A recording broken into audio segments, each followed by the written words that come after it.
Well, I want to welcome you all tonight, and for those of you who are back from a month ago when we were first met to talk about this stuff, welcome back, and for the new ones, just to let you know, this is the start of actually a 10-week lecture series I'm doing, based on two books, really, which you may or may not have seen.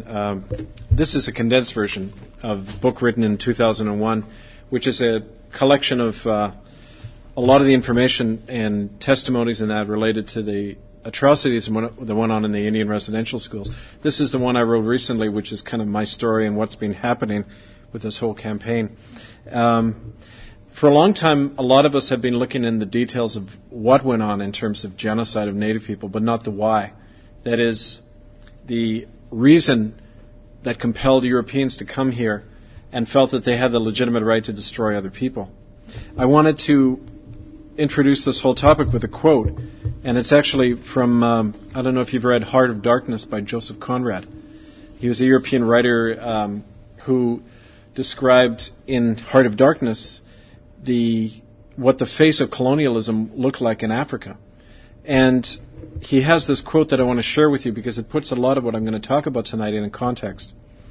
And Conrad writes, "The conquest of the earth, which mostly means the taking it away from those who have a different complexion or slightly flatter noses than ourselves, is not a pretty thing when you look into it too much. What redeems it is the idea only. An idea at the back of it. Not a sentimental pretense, but an idea. And an unselfish belief in the idea. Something you can set up and bow down before and offer a sacrifice to." Well, that idea behind colonialism is what we want to look at tonight. And the idea behind genocide in the New World was simply Christianity. And specifically the notion that those who believed in Christ were morally and in other ways superior people than everybody else on the planet and hence had the right to take their land from them. I want to throw out this quote, first of all, from Thomas Aquinas, who was one of the theological founders of the Catholic Church, a 12th century theologian, who really wrote a lot of the church law that still passes, at least within the Catholic Church, but philosophically within all the branches of Christianity. And he was, in his master work, which is the Summa Theologica, there's a chapter called Should Heretics Be Tolerated? This was written in 1271. Quote, "Unbelievers deserve not only to be separated from the church, but also to be severed from the world by death. If the unbeliever is still stubborn, the church, no longer hoping for his conversion, looks to the salvation of others and delivers him to the secular tribunal to be exterminated from the world by death." Unquote. Now, that use of the word exterminated, I want you to keep in mind, because that was the term used by Thomas Aquinas to relate to non-Christian people. So, I want to start by asking the question, do people have the right to remain themselves? And within our own conscience and the system of natural law that we have, the answer is certainly yes. People do have the right to be themselves. And yet, when you look at the institutions in so-called Western culture, the institutions of religion and commerce and law and politics, the answer is a resounding no. People do not have the right to remain themselves. And the purpose of what I want to talk about tonight, and in fact the whole series, is to understand and examine why European culture answers no to that question, and why they insist that all people in the world have to conform to their culture and religion. That's, in fact, where the reality of genocide came from. But unfortunately, that word, like many words in the English language, has lost the clarity of its meaning, perhaps from overuse or fuzzy definitions. Genocide to us often means massacres that happen to people in far-off countries. Or it can even be conjured up to suggest any atrocity that happens to a group of innocent people. But the actual term comes from two Greek words, genos, which means people, and side, of course, which means to kill. It was a term created in 1944 by an American lawyer called Raphael Lemkin. And Lemkin worked for the U.S. War Department, and he wrote a book called The Axis Rule in Europe in 1944. And in that book, he described what genocide was. He actually went on to help draft the UN Convention on Genocide, which Canada signed in 1952. Now, Lemkin's understanding of genocide came from his legal training in the English common law tradition. And that tradition was really a melding of Anglo-Saxon tribal law and natural law. And within both of those traditions, you had the notion that people have an inherent dignity, an inherent right given to them by the Creator. In other words, you're born with these rights. You're not given to them by a law somewhere. They're inherent within us as human beings. That idea trickled up into the American Declaration of Independence, and although it's not followed today by the United States in practice, that at least is in the philosophy of the Founding Fathers of America. Now, the notion that all people are endowed with certain inalienable rights that could not be violated was very foreign to another set of laws, and that was the property law and the contract law of the Roman Empire, which itself was based in Greek philosophy, and I'm going to talk about both of those tonight because they form the real basis of genocide. Now, in the Roman system of law and in the Greek philosophy that stood behind it, people are not born with inherent rights. Rights and obligations are given to them by a sovereign. That is, a ruler can define what your rights are, and he can take them away whenever it suits him.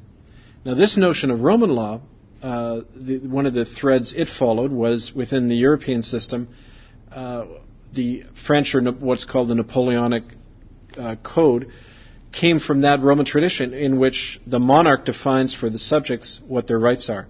And in Canada, we have that in the Canadian Charter of Rights and Freedoms, brought in by Trudeau in 1982, based not on the common law, but on the Napoleonic Code from Quebec, naturally, because that's where Trudeau and a lot of civil servants were from. And it basically said, and if you read the Charter of Rights and Freedoms, it said, these are your rights given to you by the sovereign, Parliament, and revocable at any time by Parliament. Okay. Now, that's a Roman notion, Roman law. Keep that in mind. Lemkin, when he developed his theory of genocide, saw clearly that in the 20th century, the Roman notion of law had come to predominate. He said, quote, any group of people who have lost their status under the law of a nation and are denied the accompanying protection of a sovereign are reduced to the effective status of slaves and can be legally eliminated either individually or collectively, unquote. So he recognized that in the world system, the way it operates is not according to common or natural law that says you people here in the room have inalienable rights. It operates in practice according to the Roman tradition, which says you only have the rights that a nation grants you as long as you're a citizen, as long as the state says, yes, you're a human being. If they take away or don't acknowledge those rights, you're expendable. And that's what we get from the Roman tradition. Now, well, this was a very accurate description of what was going on when Lemkin wrote that book, what was going on in Europe to the Slavs and the Gypsies and the Jews and many others. Lemkin's analysis didn't extend into asking where this notion of legal extermination came from in the first place. Lemkin, like a lot of us, was swimming in the fishbowl of his own culture, and he couldn't see that that idea came right out of his own culture. It wasn't something that fell from the sky. It wasn't because Adolf Hitler was a nasty guy that these things were happening. And in fact, he couldn't look for the roots of this legal extermination within European Christianity. He simply regarded legal genocide in the 20th century as some kind of aberration. Fortunately, others have, in fact, made the link between what went on under the Nazis and the traditions within Europe. There was a Jewish scholar, Richard Rubinstein, who wrote a book. It's out of print now, but it's an amazing book. It's called The Cunning of History. And he searched for the reasons for the Nazi Holocaust within the very fabric of European society. He claimed, quote, Nazism emerged from out of the very foundations of European religious and philosophical thought, namely from European Christianity. So he placed Hitler right within the Christian tradition. Now, this is jarring often to people because we're taught to think, well, Adolf Hitler was a nasty guy and all the Christian world united to defeat him. When you look at the traditions, that's not in fact what happened. If you do any kind of cursory examination of the anti-Semitic laws passed by the Christian church over many centuries, it seems to bear out what Rubinstein's saying. The very first church law which actually forbade marriages between Jews and Christians was passed in the year 285 AD, very early on. And it was in Asia Minor, and it was a law similar to other ones which prevented Jews and Christians from mixing at all. This was nearly half a century before Christianity was elevated to a state religion by the Emperor Constantine, a fact which is often blamed by a lot of scholars for the so-called corruption of Christianity from a nonviolent, simple faith into a state religion with all the power behind it. No, in fact, 50 years before Constantine, the Christians were already passing these laws which forbade Jews and Christians from marrying and living together and so on. So in other words, the evidence is that the intolerant and exclusionary practices which inevitably lead to genocide were in fact being practiced by Christianity very early on in its life. So I want to put out the idea that there appears to exist within Christianity as a religion something which inherently causes it to exclude and condemn non-Christians who will not submit to their own conquest. Something that led historically to the outright genocide of non-Christian peoples. So what I want to look at today is what that something is and why it formed the basis of genocide in the New World. There's a Cherokee scholar called Stephen Newcomb, and he wrote an article in 1993 where he uses a term to describe what that something is. And the term is Christian superior dominion. In this article, he traces all American Indian law to what he calls, quote, the ancient principle of Christian superior dominion over all other beliefs, and a distinction between the paramount rights of Christian people and the subordinate rights of heathens and non-Christians. Quoting the infamous papal bull of 1493, called the Inter Caetera, in which Pope Alexander VI authorized the conquest and destruction of all non-Christian lands by any Christian king, Newcomb points out that there's an inherent imperialism within Christianity which requires the conversion of the entire world as a commandment from God. Now, there's only one other religion on the planet which requires this, and that's Islam. And yet, both the universalism of Islam and Christianity are different, because whereas in Christianity there is a direct commandment in Matthew, the Gospel of Matthew, which says, go out and convert and baptize all nations. Within Islam, there's a lot more flexibility. Muhammad himself had a Jewish wife and never required that she convert. He actually had many wives, but one of them was a Jew.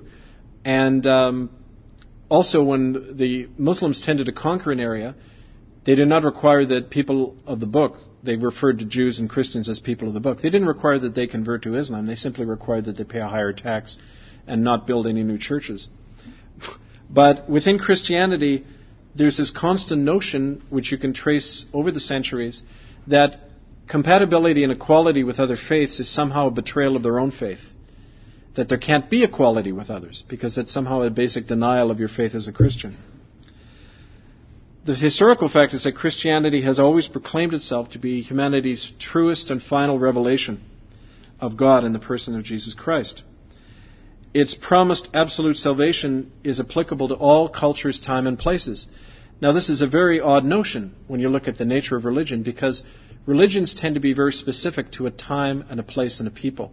The whole notion within spiritual traditions that our particular revelation of God is from this place in the world, this land, this language, it flies against the notion that you can then take that and apply it to anybody else in the world.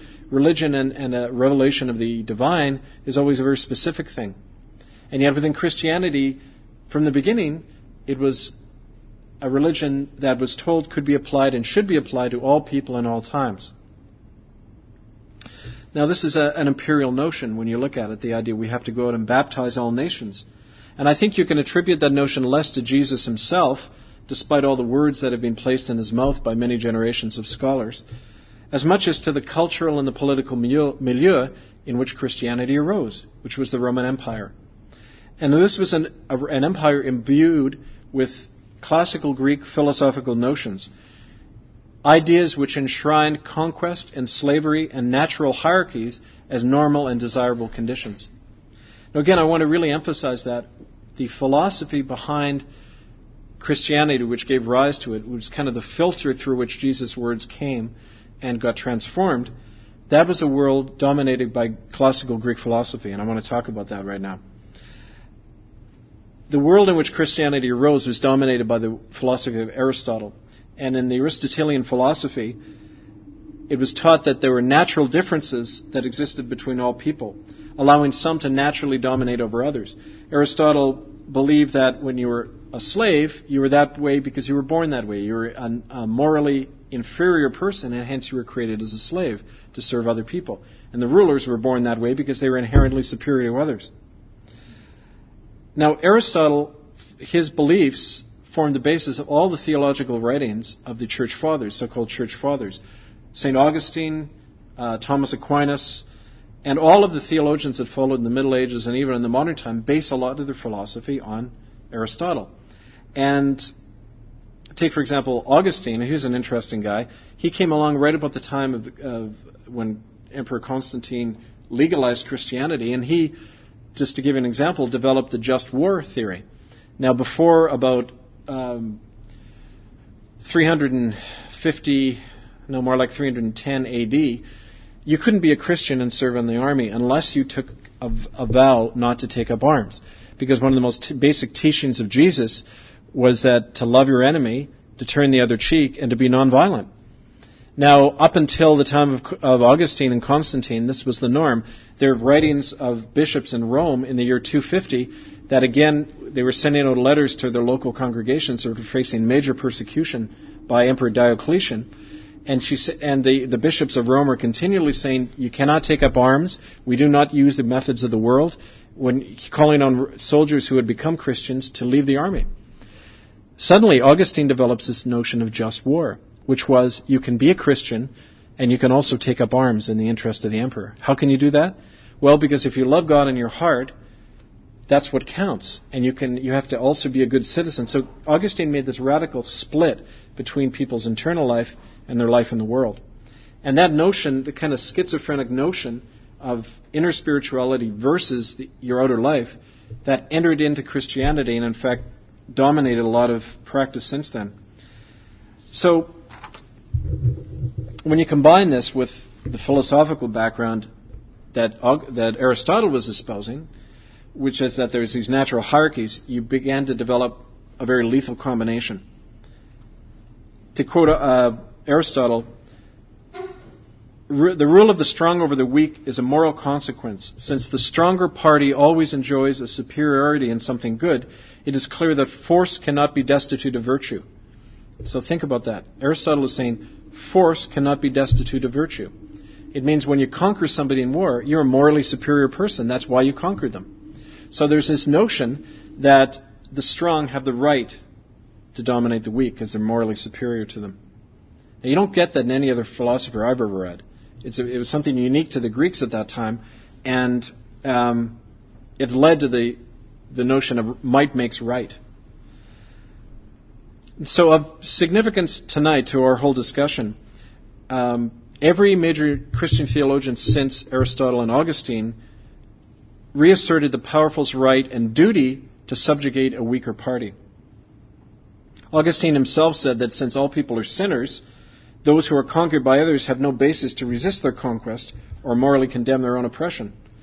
And Thomas Aquinas, the guy who liked to, remember I quoted earlier, who didn't like heretics and said they should be killed, he continually advocated the physical torture of dissenting Christians on the grounds that since their non-belief in Christian orthodoxy had condemned them to hell anyway, then they lost all moral and civil rights in the world, including right to their own self.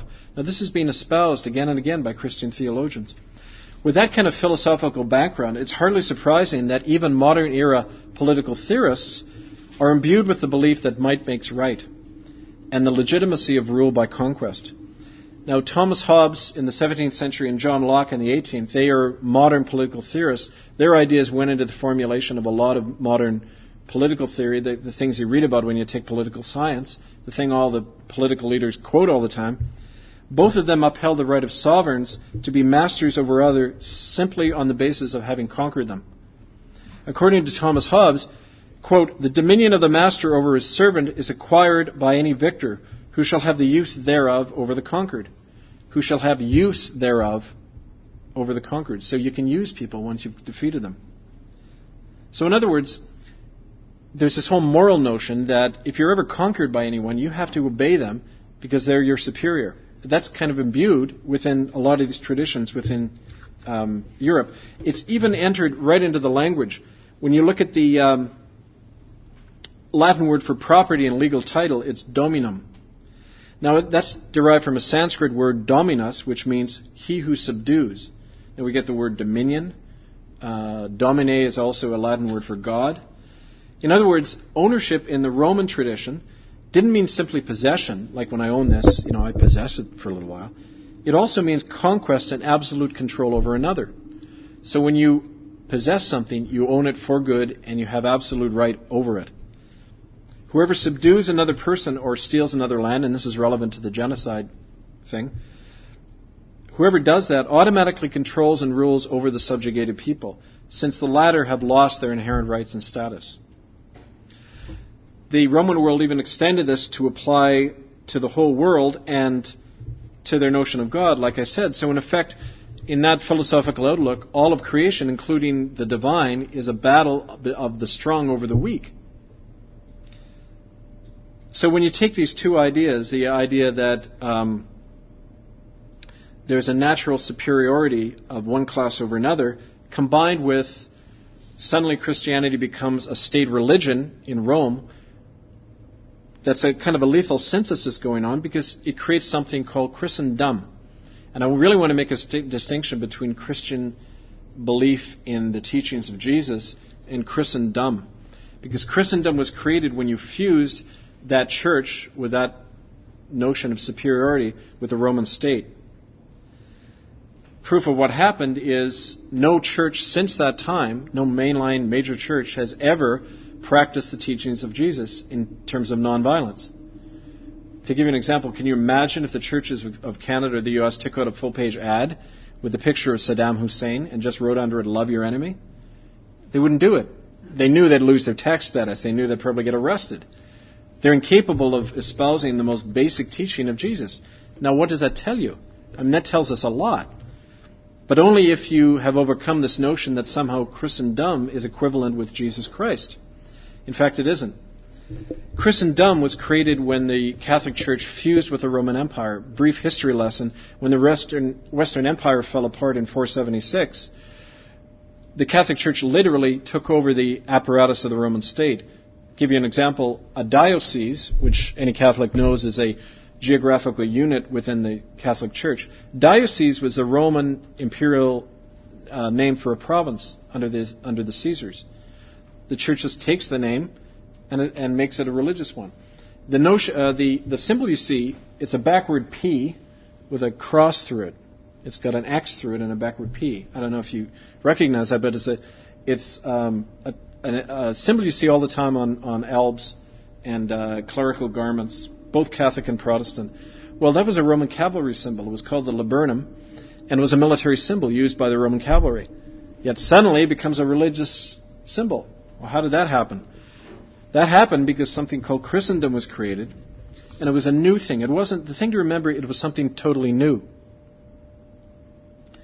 It was the evolution of a empire, an imperial state, into a religious institution, and it fused the philosophy and methods of conquerors, including war and genocide, with the moral sanctity and legitimation of religion, which is an ideal system for enslaving the world.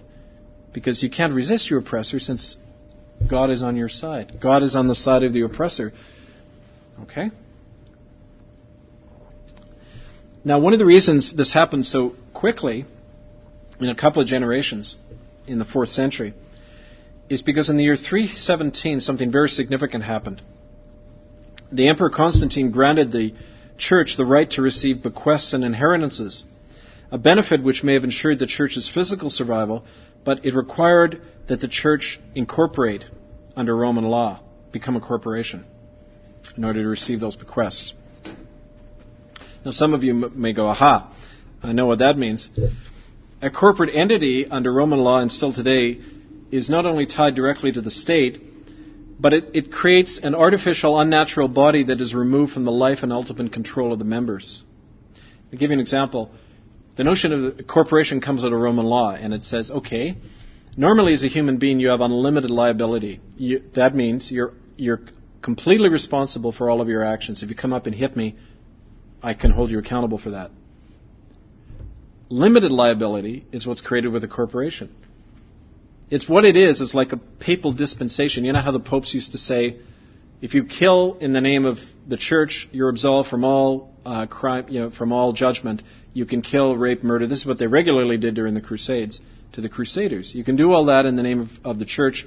and you're absolved. Well, that's what a legal corporation does. It absolves the corporate officers from any personal liability. So think of what that does. I mean, anybody can say, oh, really? I can become part of this corporation, and I don't have to be held accountable for my actions. I mean, isn't that the problem? Nobody is responsible for anything. You find that continually today, trying to deal with this stuff about the residential schools. The government and the churches go like this continually. No, they did it. They did it. They did it. They can do that because they're corporations. Okay? In 317, the Christian church became a corporation. It means that the power of the church members to control their own church was abolished. There was two bodies set up: the gathered community of believers, which in the popular mentality is what the church is. But then there's a parallel legal body, which is established and guided by the state. And it's the second shadowy body, which is invisible then as now to most church members, that constituted the official Christian church to both the state and the church leaders. Since the church leaders, by virtue of the office, had now become the trustees of a state-managed corporation. It's still that way today. Okay? The Roman Catholic bishop, the head of the United Church, Anglican officials, they're not that is not a priestly office. They're trustees of the church that is incorporated under Canadian law. Thus, when churches became corporations, as they still are under the law, they surrendered their moral and their spiritual autonomy and became ultimately accountable to the state and completely depend on that relationship for material survival.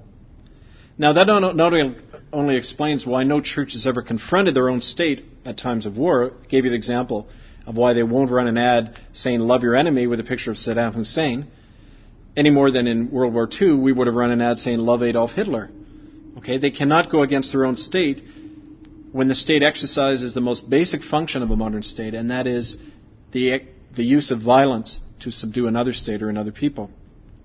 For the leaders of these churches were and remain state employees, and as civil servants, church leaders have an institutional loyalty to their state, which is cemented by the legal nature of the churches as a corporation. So the role of Christian churches in ratifying marriages on behalf of the state and in receiving a special tax-free status under the law, which is their payoff, are some of the more obvious manifestations of this corporate status of the churches and how they're wedded with the government. So it's hardly surprising that the Christian church would actually become the Roman state after it fell apart in the 5th century. But there are European states that arose on the ashes of the Roman Empire, merged like the Roman predecessor had with the different religions to create the civil religion called Christendom, which poses as Christianity today, and which dedicated to world conquest rather than simply espousing and practicing the teachings of Jesus. Now, of course, there were variations. The Roman Catholic Church tended to want to become a universal state. You had different papal attempts at this all the time. In 1870, the First Vatican Council declared papal infallibility, where while he was sitting on the papal throne, anything the Pope said was infallible. Now, I thought only the Creator was infallible, but suddenly, here's this guy sitting on the throne, and I often joke, when you're sitting on the throne in the bathroom, you often feel very infallible. But here he is, this notion that we are somehow this infallible institution, we are the state. The Protestant tradition tended to develop what Martin Luther called the two swords theory. Now, Martin Luther started a revolution against Catholicism, and they wanted to burn this guy at the stake very quickly. The way Luther survived is he went to the Protestant kings in Germany, and he really kissed major ass. He said to them, okay, if you protect me, I'm going to legitimate you in a way that's never been done before. And I want to read to you what he said to them. No, I don't. I forgot the quote. Then I'll summarize it. In the 1530s, he wrote these books, The Christian Duties of a Monarch, and he envisaged a power sharing between state and church. Now, this is a system that pretty much predominates today. And that is, the church makes good citizens for the state. In other words, citizens who aren't going to challenge the government. Well, the state offers in return physical protection for the church, including assistance in rooting out dissidents and heretics. So in other words, this notion within the Protestantism that church and state work together, it's a symbiotic relationship, although they try to stay separate in appearance. Now, not all Protestants went along with this. Some of my Presbyterian ancestors said, whoa, wait a minute, no. That's why a lot of them came over here. The Anabaptists, the Hutterites and Mennonites, they have been one strain in Christianity that have tried to practice nonviolence and independence from the state. But those were exceptions. The main tendency was either like the Catholics trying to be the state or the Protestants getting in bed with their different governments. So the question here is that if people try to hold out and defend Christianity and say, well, no, there were good things within it which go against this imperial notion that we have the right to conquer the world, the question they have to answer is, if Christianity wasn't inherently imperialistic, why did it so easily accommodate to the age of colonialism in 1500? Why did they continually act with their different governments to conquer non-Christian people? For a simple reason, and that is because it evolved into something which does not bear any resemblance to the teachings of Christ. Genocide, according to Webster's dictionary, is the use of, quote, calculated, systematic means to bring about the extermination of a racial, cultural, or political group. Calculated and systematic. That means it's not accidental. It flows from a particular viewpoint. And that viewpoint we've already talked about. It was the notion, as Steve Newcomb described, that Christians are inherently superior people and that they have the right to subdue the world. You read the Inter Caetera Bull, and I mentioned that earlier. 1493, Pope Alexander VI wrote something which, a year after Columbus got to the New World, legally legitimated what went on in the New World. And King Henry VII passed a similar law 5 years later for Jean Cabot when he came to Newfoundland. And it said, when you read it, it's unbelievable. It says, in a nutshell, that non-Christian people have lost their right to their own lands because Christian kings have an obligation under moral law to conquer all non-Christian people. The aim, in effect, is the elimination of all those who refuse belief in Christ.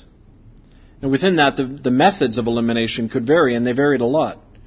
You know, within the Northern European tradition, among the English, in the British Empire in particular, there was a notion of more gradualism. You know, the British tended to colonize areas, and so they signed treaties with people. But the aim was the same. We want to make sure that these people do not control this land so that we can eventually settle it with Christians. The Spanish in the south tended to have more of a slaughter, grab, and run attitude, where they would go in to grab the gold, and they killed a hell of a lot of people in about 100 years. But the underlying assumption behind both practices was that non-Christian people don't have the right to their own land. Now, in other words, the age of discovery, which we call the modern age from 1500 on, was really an age of religious imperialism. And in 1497, as I mentioned, the right given to John Cabot, quote, to seek out and discover all islands, regions, and provinces whatsoever that may belong to heathens and infidels, and to subdue, occupy, and possess these.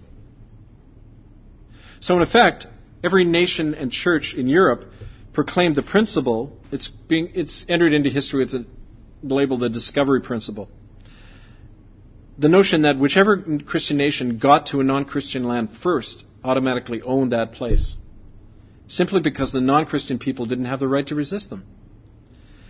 This notion, the discovery principle, is very important because it's the sole basis by which Euro-Canadians or Americans can claim a right to be here. It's the only basis that they can claim that they are legitimate owners of North America. It's the notion that you discover a place and you own it. But few people in Canada or America realize the fundamentally religious basis of that principle. It's been forgotten. The unstated and largely unconscious belief that Christians and their descendants are a more superior race and hence have the moral duty to take other people's lands away from them and to occupy it. Now, what's amazing about the discovery principle is that it had to effectively ignore all other European laws and traditions. For example, the Saxon peoples in Europe had something called the occupation law, which everybody in Europe practiced, and that is if you live in a place for 3 generations or more, it's your inherent land and nobody has the right to take it from you, even in a time of war. So in other words, people in France couldn't go over to England and say, oh, we've discovered this. therefore it's ours. When the Normans conquered the Saxons, they acknowledged in law that it was still Saxon land. It's just that we have it now. They never made the statement that this is now absolutely ours and you have no rights. If that was the case, then why did they incorporate so much of Saxon law within the Norman traditions? No, on the contrary, they had to totally ignore all of their own European traditions to come into the New World. Suddenly a new set of standards applied.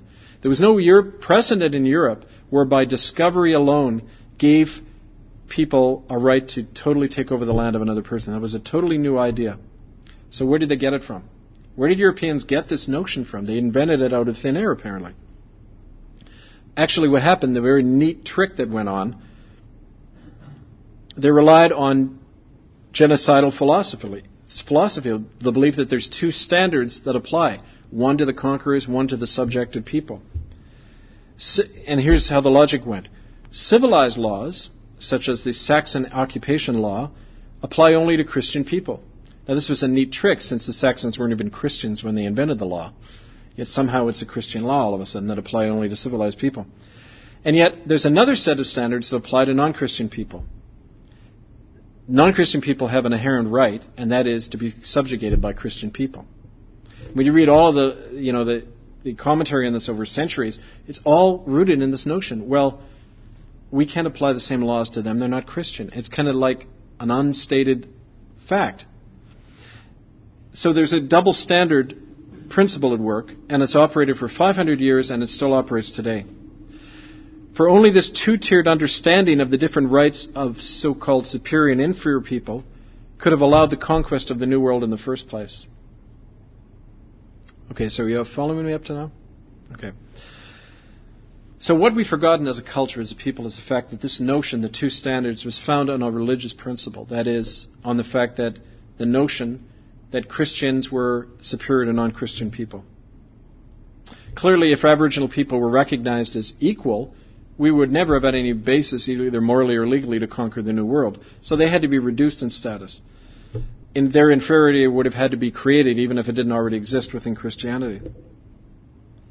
The assumption of Christianity's superior dominion provided this legitimation and the means of legally extinguishing native title to their own land.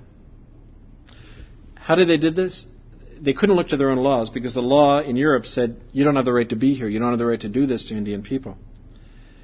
That legal tradition was superseded by a simple idea, and that is the just war principle developed by Augustine. And in the just war philosophy, the ultimate morality is simply the conquest of another people for the church, by the church and for the church.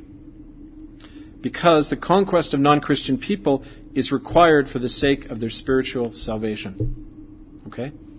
It's a very neat philosophy. It means unless we conquer you, you're going to be damned. You have to be conquered for the sake of your own spiritual welfare. Now, it may seem laughable to us, but that in fact was the philosophy that guided it all. That is, according to the Intercaetera Bull of 1493 and all of the papal edicts and laws passed since then, non-Christian people had no religion, and thus no moral or spiritual life. Now, the most famous quote about this is from Christopher Columbus himself. A year after he got to the Caribbean, he said, "These people should make excellent slaves since they don't appear to have any religion." That's what he wrote in his diary. In fact, this whole notion even entered into the law. European legal philosophers at the time developed a term called terra nullius. Okay? Terra nullius, N-U-L-L-I-U-S. Now that was a term it means literally the land of no one.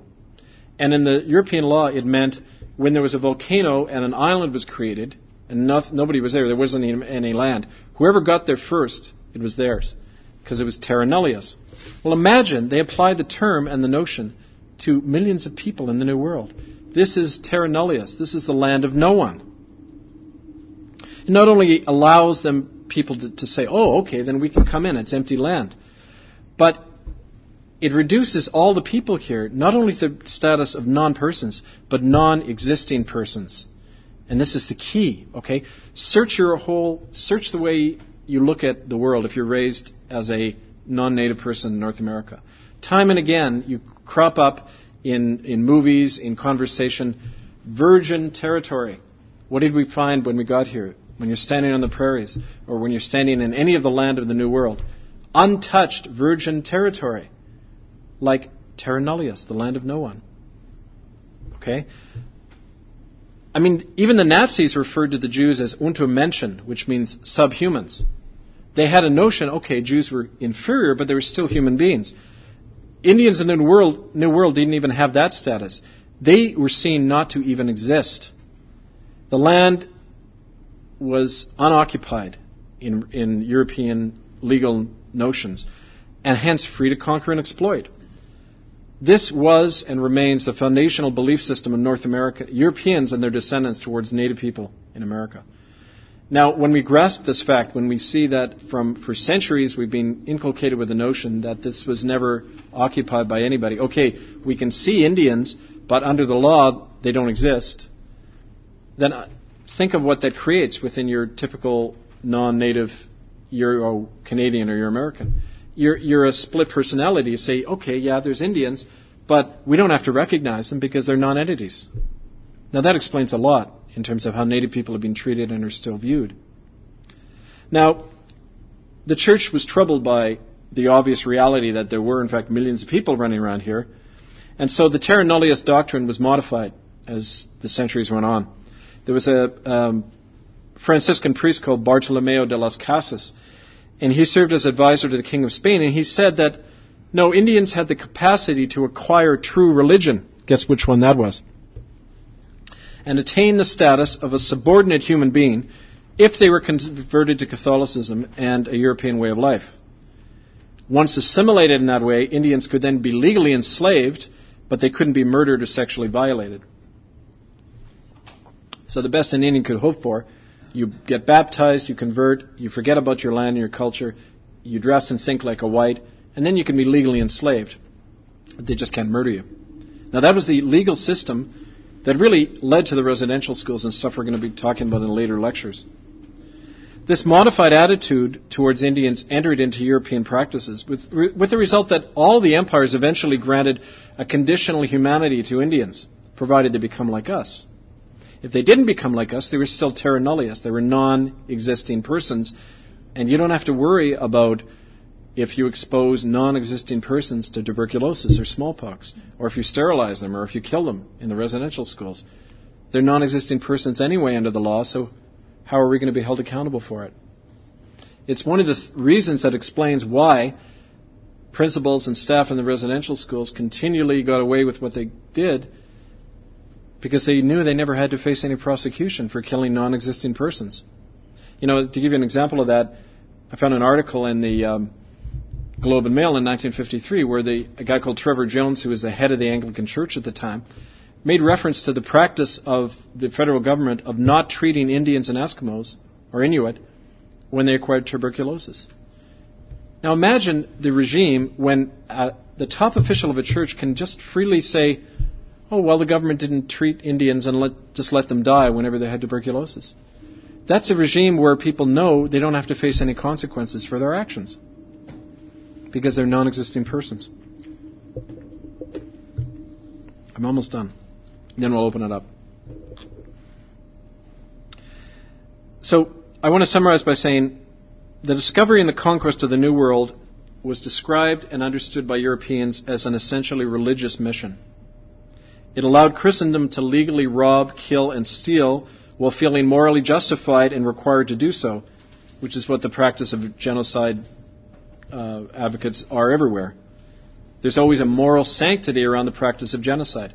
Classic example is in the SS, the part of their insignia on their belt, they had written Gott mit uns, which means God with us. Now, knowing that Europeans viewed the conquest of the New World as a religious mission, we have to reconceptualize what the conquest of the New World was. It was a literal crusade mounted by Catholic and Protestant nations against millions of unbelievers whose elimination was morally and religiously sanctioned from the very beginning and made legal under the church laws of discovery and settlement. Now, the moral and legal framework, as I mentioned before, that governs crusades was always very clear and explicit. Conquerors in a crusade are absolved in every sense from every crime they commit during the crusade. As in a conventional war, the normal legal and moral standards governing Christians' acts are abolished in favor of a single standard. Whatever serves the conquest of the heathens and their land for Christendom is necessary and justified. In effect, murder is not murder when done in the service of, quote, God, that is, Christendom. Similarly goes the logic. The deliberate extermination of non-believers during a crusade cannot be considered a crime, since the very reason for the crusade in the first place is the elimination of non-believers. So under the moral and legal regime established by the Vatican and every Protestant nation, genocide was not only legal but required in the New World. Genocide of non-Christian Indians was no more a crime in 1500 as it is today, for precisely the same reason that shooting an enemy soldier in time of war is not considered an act of murder. That's the point to realize. Christendom conceives of non-believers as enemy soldiers in a holy war.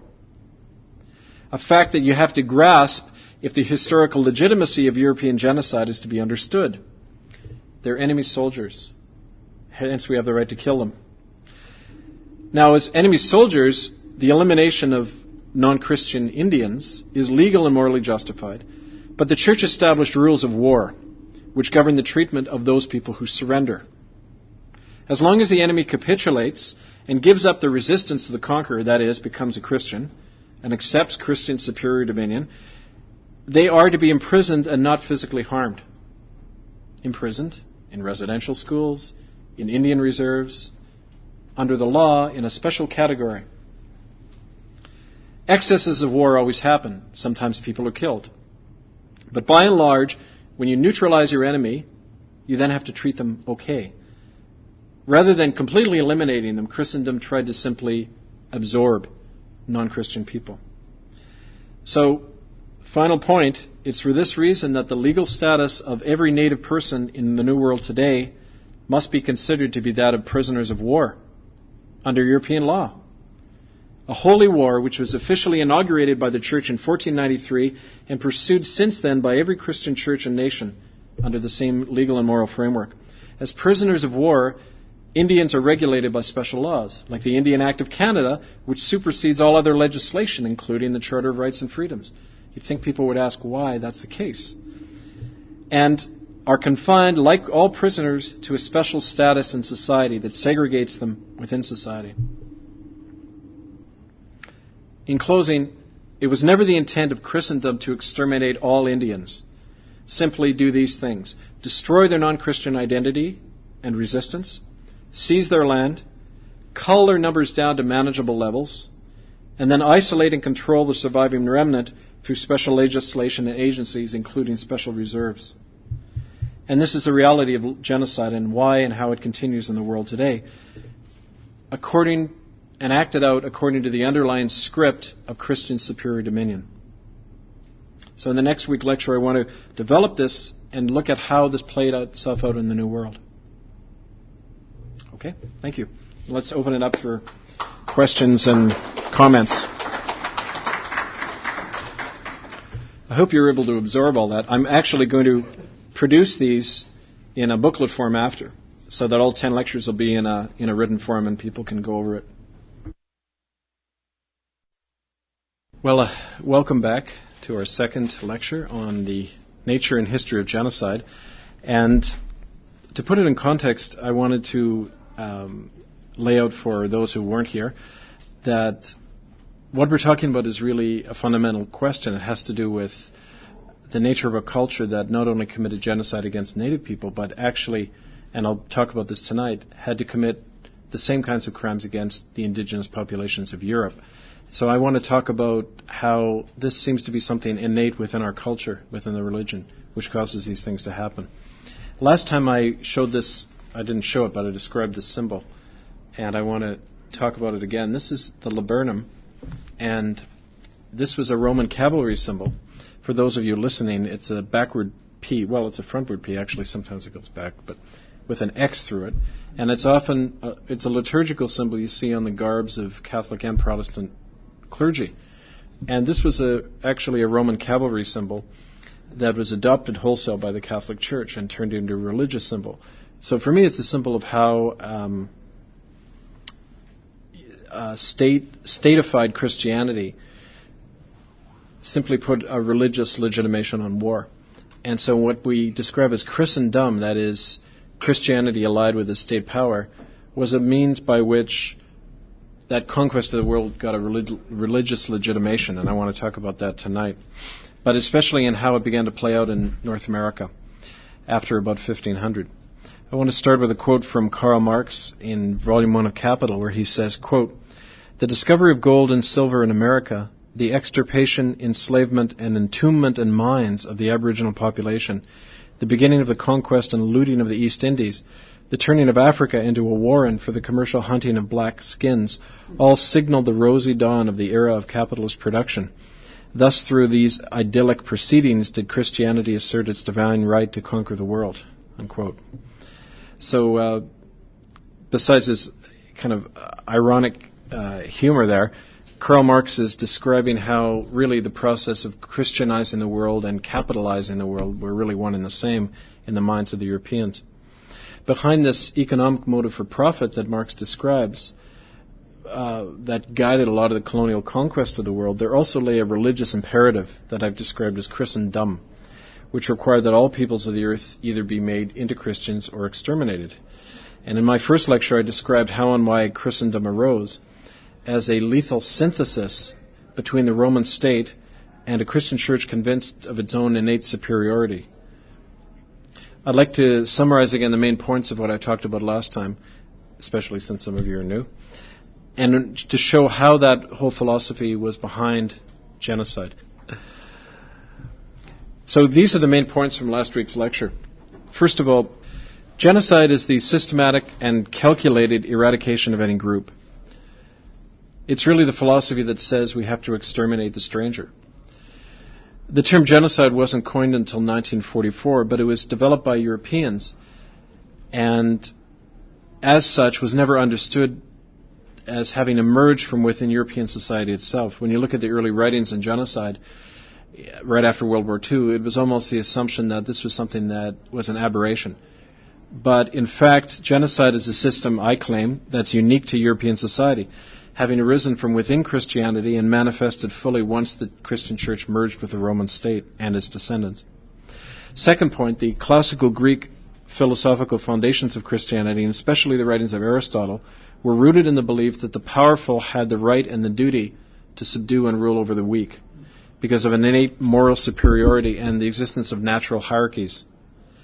So this philosophy of might makes right, combined with Christianity's universal desire to conquer all people, lay the basis for genocide in the modern world and continues to be present in a more unstated way in our culture. Thirdly, this new civil religion called Christendom, which came out of the ashes of the Roman Empire, fused the features of an imperial state with a formal institution of the Christian church. And what I talked about last time was the fact that what was actually created at the time of Constantine didn't really bear a lot of resemblance to the early Christian church. In fact, in the year 317, the church incorporated under Roman law, became a legal corporation in order to receive bequests and inheritances.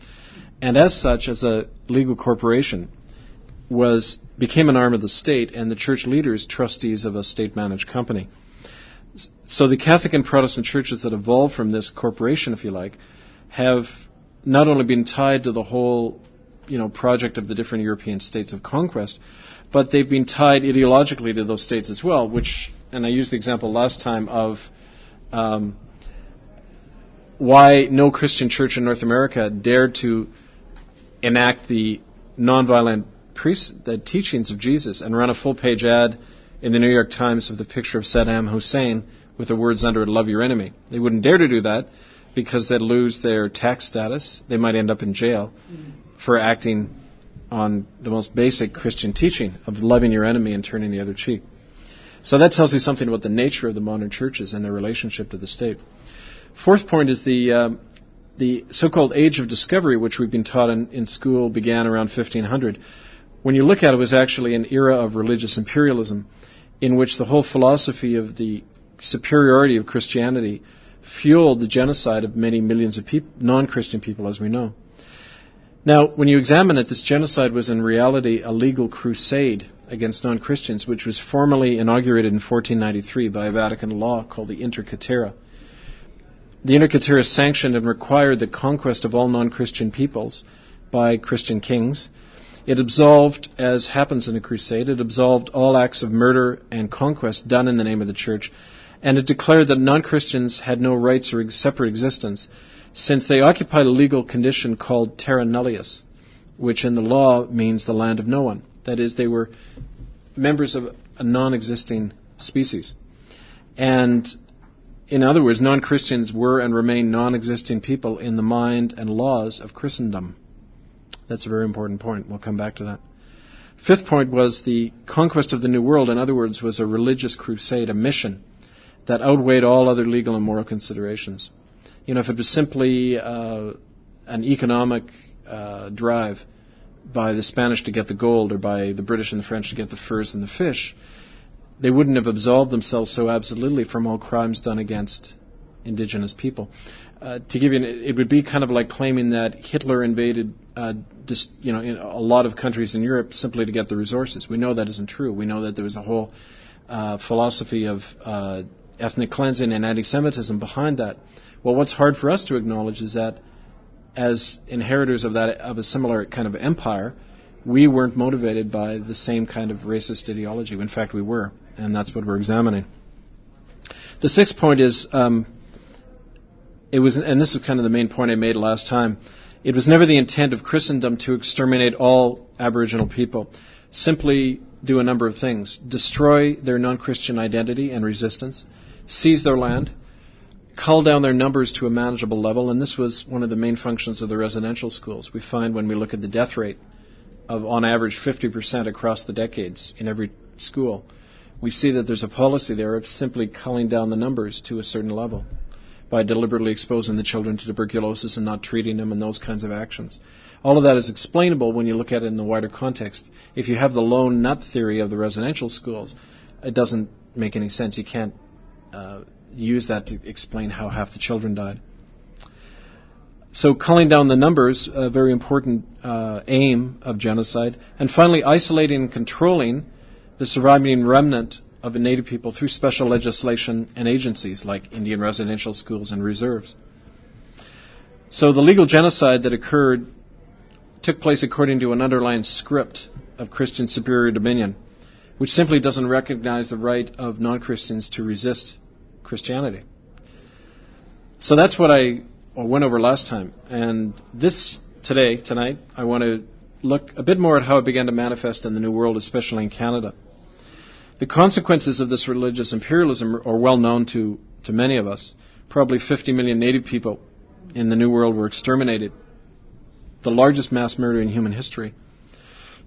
Because the motive force behind this genocide was from the same religion that at the same time was preaching love and compassion, it's been really impossible for us and for history to see past the appearance of Christianity to the Christian reality. We cannot conceive that Adolf Hitler was capable of loving children, when in fact I'm sure he did love certain kinds of children and abhorred other kinds. Similarly, Christianity has accorded infinite value to those within its own circle, and yet violently condemned those outside the circle in the manner of genocide everywhere. There's two standards, and I mentioned this last time. There's a double standard, double moral standard at work for those within the circle and those outside it.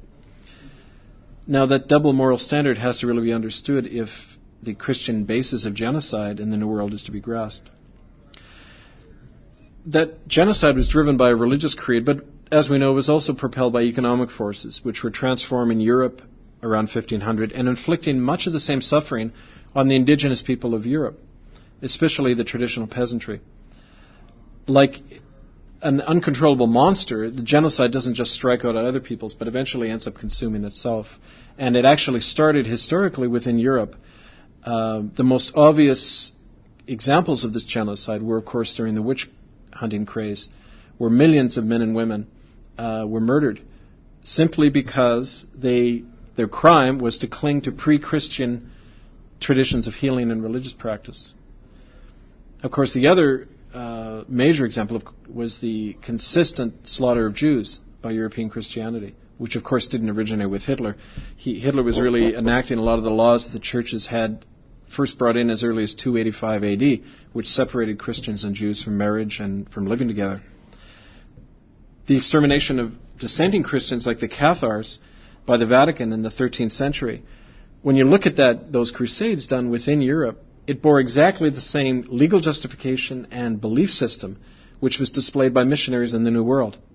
An attitude which is typified by this example, the Catholic Bishop of Toulouse, Jacques Béziers, in the year 1315, was asked whether all of the town's inhabitants should be condemned simply because of the presence of Cathars among them. And Béziers replied, quote, "Kill them all, God will know his own."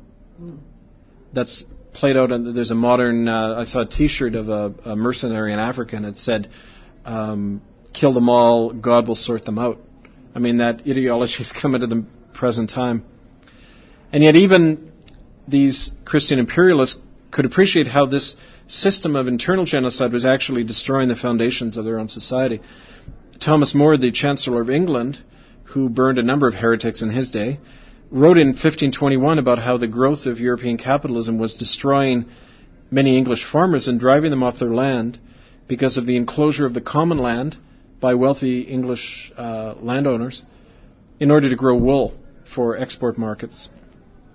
And he wrote in his book Utopia, "You noblemen and gentlemen, and even abbots and holy men, leave no ground for the tillers, for you enclose all into pastures for your sheep. The husbandmen are thrust out on their own, or else into crime and fraud, for by violent oppression, by one means or another, they must depart away. The poor wretched souls, men, women, fatherless children, woeful mothers with their young babes, as their household becomes small in substance and their suffering much in number. And when they wander abroad till spent, what else can they do but steal and then be hanged, or else go about begging?" Now, in the same way that Indians were treated by their conquerors in the Americas, the rural poor of England, to take one example, were whipped, branded, hanged, and disemboweled if they tried to remain on their ancestral land in the face of their landlords' desire to use their land for their own enterprises like wool production. Now, ironically, many of these people who were dispossessed from their land, including my ancestors from Scotland in the late 1700s, they ended up coming to the New World and inflicting the same crimes on Aboriginal people here. For example, one of the most numerous groups of people that came to New France when the French were settling that in the 1500s and 1600s, a lot of them, when you look at it, came from the western provinces in France, which had been the seat of a lot of peasant discontent, peasant uprising and rebellions, and many of these people were simply shipped over to the New World. So in effect, people on both sides of the Atlantic were victimized. The truth is that Christian-based genocide was a conquering force that devoured the indigenous people of Europe as well as the New World. By the year 1850, the Industrial Revolution had not only exterminated most of the New World Indians, but it eradicated the rural masses of Europe, despoiled their land, and driven their surviving remnants into disease-filled cities and slums where they struggled as landless workers in the New World era of their time, New World Order. So in other words, in the Americas, Christendom's opponents ended up on reserves, Indian reserves. In Europe, they were entombed in industrial workshops, but the aim was the same: the elimination of all traditional, non-Christian, rural-based peoples and their societies, and their replacement with Christian industrial capitalism.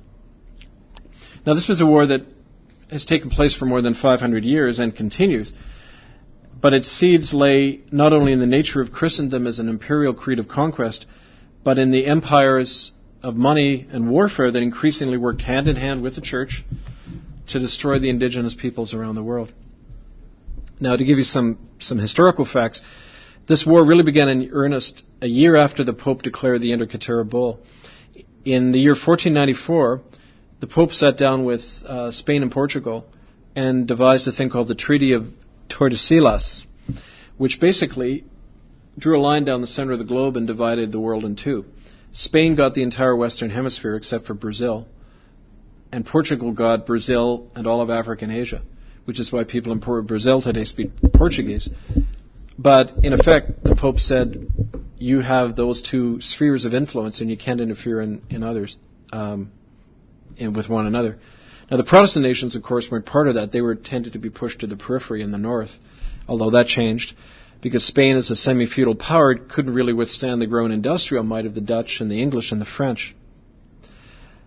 I don't think the indigenous people of those areas knew at the time that this aging fellow on a papal throne had just given away all their lands.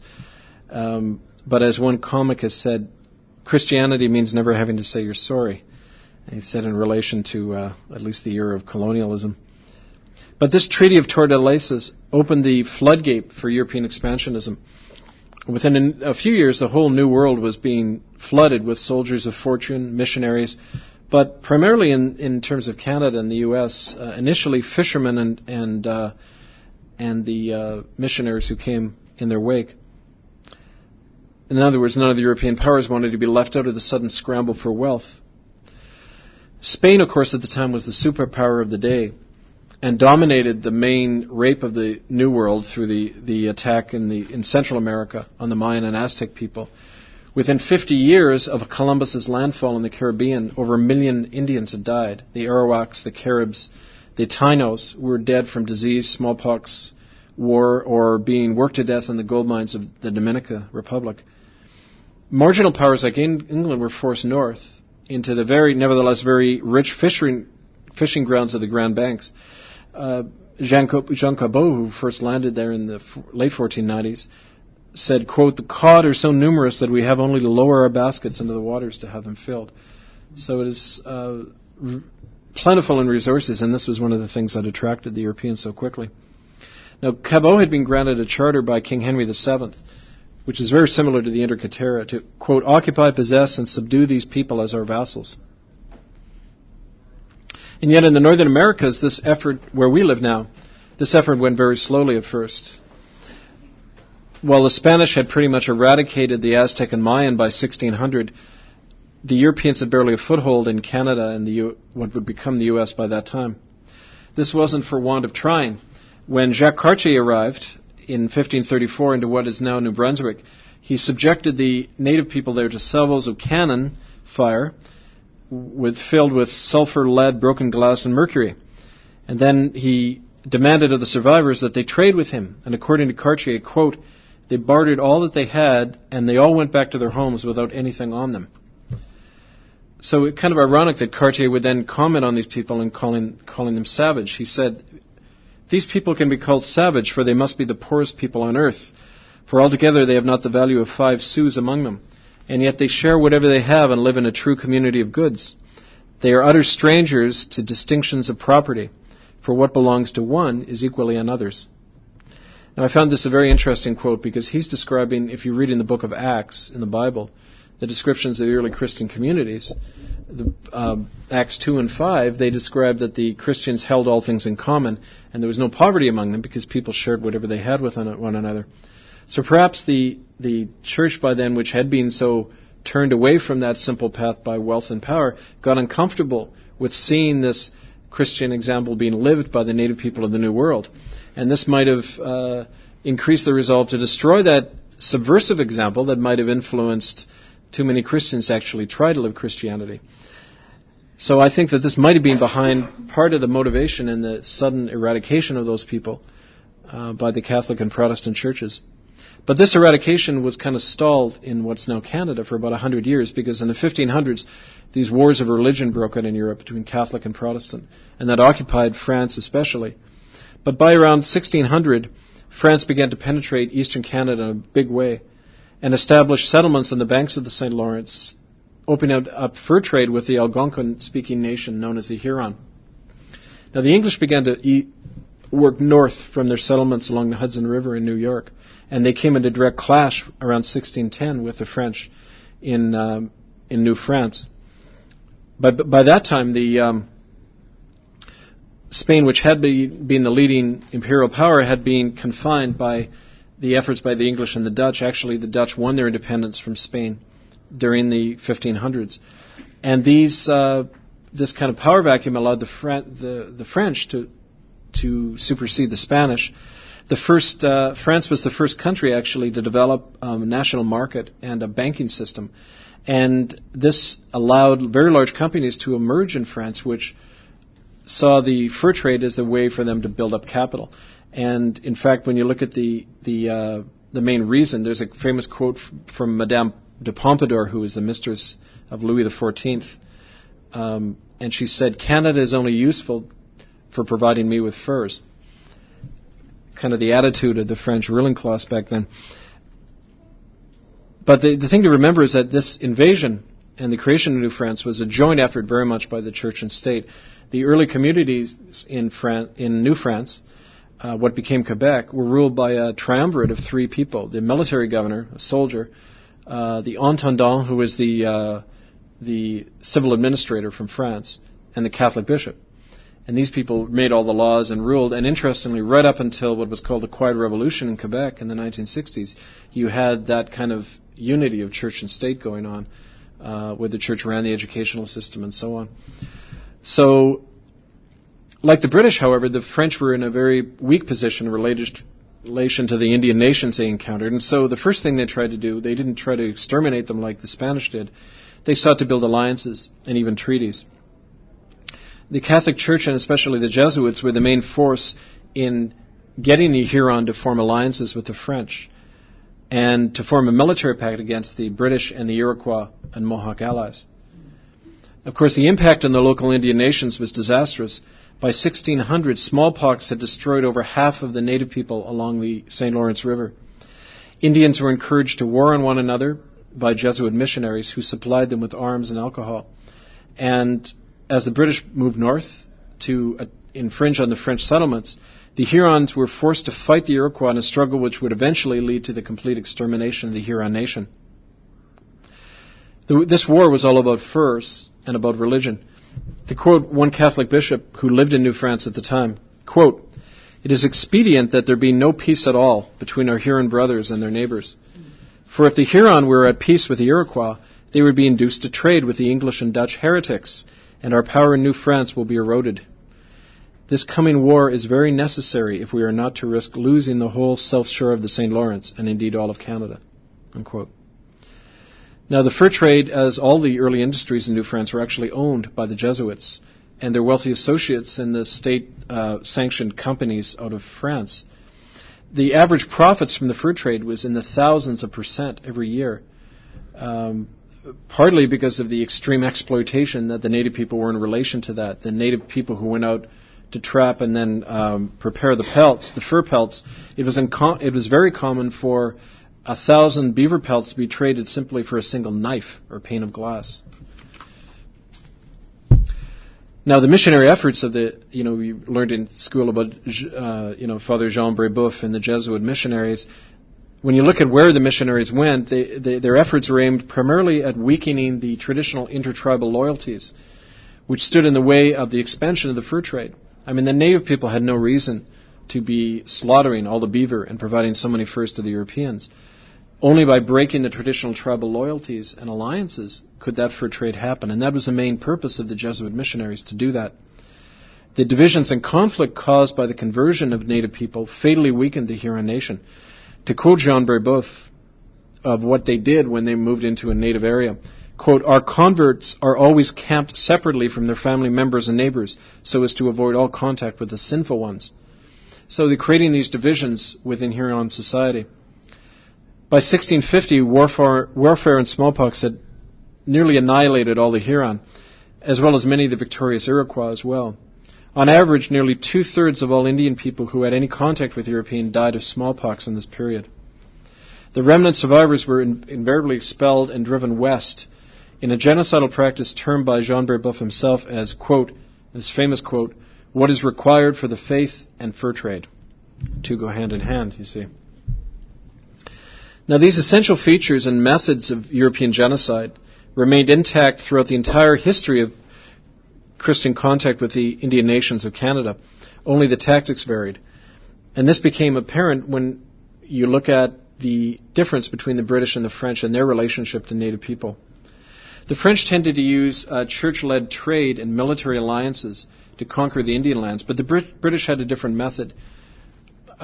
They created an aura of pseudo-legal treaties where they would sit down and actually pretend to acknowledge the native nation as equal partners. The most blatant example of this was the Royal Proclamation of 1763, which was supposed to, it's often cited by native nations today, and it was supposed to be used as to indicate that George III had recognized Aboriginal title.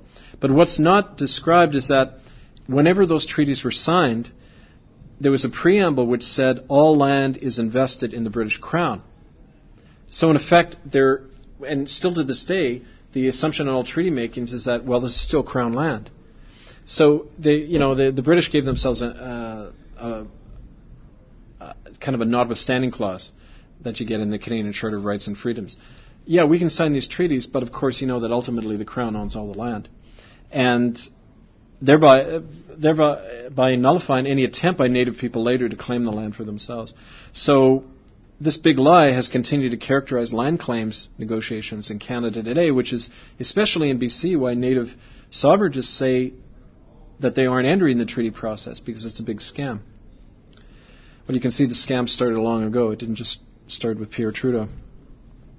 So while pretending to value the Iroquois and other Indian nations as equal partners, the British in fact began conducting biological warfare and slavery among East Coast Indian people. British General Amherst, who has an entire Nova Scotian city named after him, Amherst, Nova Scotia, pioneered the spreading of blankets infected with smallpox among the Mi'kmaq Indians. And a practice he recorded in his personal journal because he obviously lacked any fear of retribution for his actions. In 1749, the Nova Scotia legislature passed this thing, which is a scalping proclamation. And it was actually a law in Nova Scotia, and it granted 10 guineas to anyone who brought in the scalp of a Mi'kmaq Indian. And in a addendum to this in 1763, it said that if you brought in the scalp of a woman or a child, you got 5 guineas. So this was an actual law on the books. And Ray was saying that he doesn't know if the law has actually been revoked yet. But that's something worth looking at. A lot of these laws, are actually still on the books, which tells you something right there. Now, Indian slavery in Canada isn't really known that much, but it was actually officially instituted by both the British and the French during the fur trade wars of the 1600s and continued right up into the early 1800s. So widespread was the practice that as late as 1761, over 1/10 of all the burials in Montreal were those of Indian slaves. These slaves were called panis, P-A-N-I-S, in French. It comes from the word for the Pawnee Indians, who had faced a similar fate in the United States. Indian slaves ranked on the same social scale as Negro slaves, who were imported into New France in 1606 and used by both the French and the British as both field workers, domestic slaves, and in construction. Much of Halifax was actually built on slave labor, and regular slave auctions were held in Halifax in the marketplace and in Montreal until 1818, when the British began to reverse their policy of slavery. So that little brief introduction to the contact of the British and the French in Canada with the Indian nations indicates not only how consistent has been the genocidal aim of destroying non-Christian Indians, but it also shows how intimately connected the church and the state have been from the beginning in this operation. And that's important in terms of today when you hear talk in the media of, that there were somehow different actors in the residential schools, that the churches weren't really to blame, the government set it up. In practice, there was no separation of church and state in Canada. That idea is a Republican notion that never took place and really took hold in Canada. It may have south of the border, but in Canada, the feudal empire, which was based on Christendom, was never overthrown here. There was an attempt in 1837 to do that in Upper and Lower Canada, which was defeated, and the feudal system reestablished itself. And so when that feudal state has simply evolved and never actually been done away with, naturally the same systems and ideologies are going to stay intact. Systems like a state-appointed judiciary in Canada, the existence of a non-representative officer like the Governor-General, who is not answerable to anybody in Canada, just to the British Crown. Those are colonial features that still stay intact. And in fact, the best example I can think of is here in BC, where it really was the frontier and the colonial system was never really changed. The Attorney General, which is representative of the party in power, is the person still to this day who tells the police who to lay criminal charges against. The police don't have any autonomy in BC. The party in power can tell the police to lay off their friends, can tell them to press criminal charges against people they don't like. It's a totally politicized system, which is characteristic of a colonial system of power. But at the heart of that system of power in Canada is the predominance of Protestant and Catholic churches, which are not only armed with the power of the state, but they have been granted an absolute immunity under the law for any crimes they perpetrated against non-Christian native nations. Now, this immunity has been demonstrated over the past few years in the extent to which the courts of Canada and the Parliament simply refuse to prosecute the Christian churches for their proven crimes in the residential schools.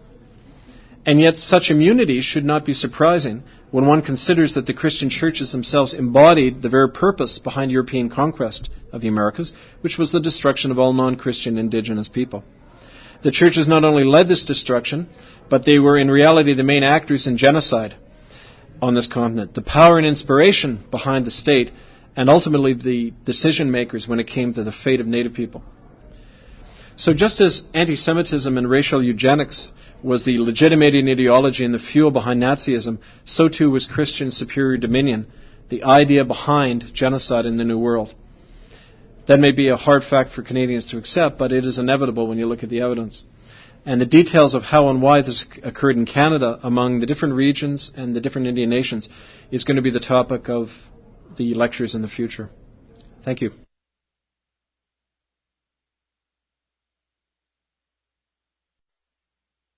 Well, welcome again. Lecture 3 in our series on genocide in Canada.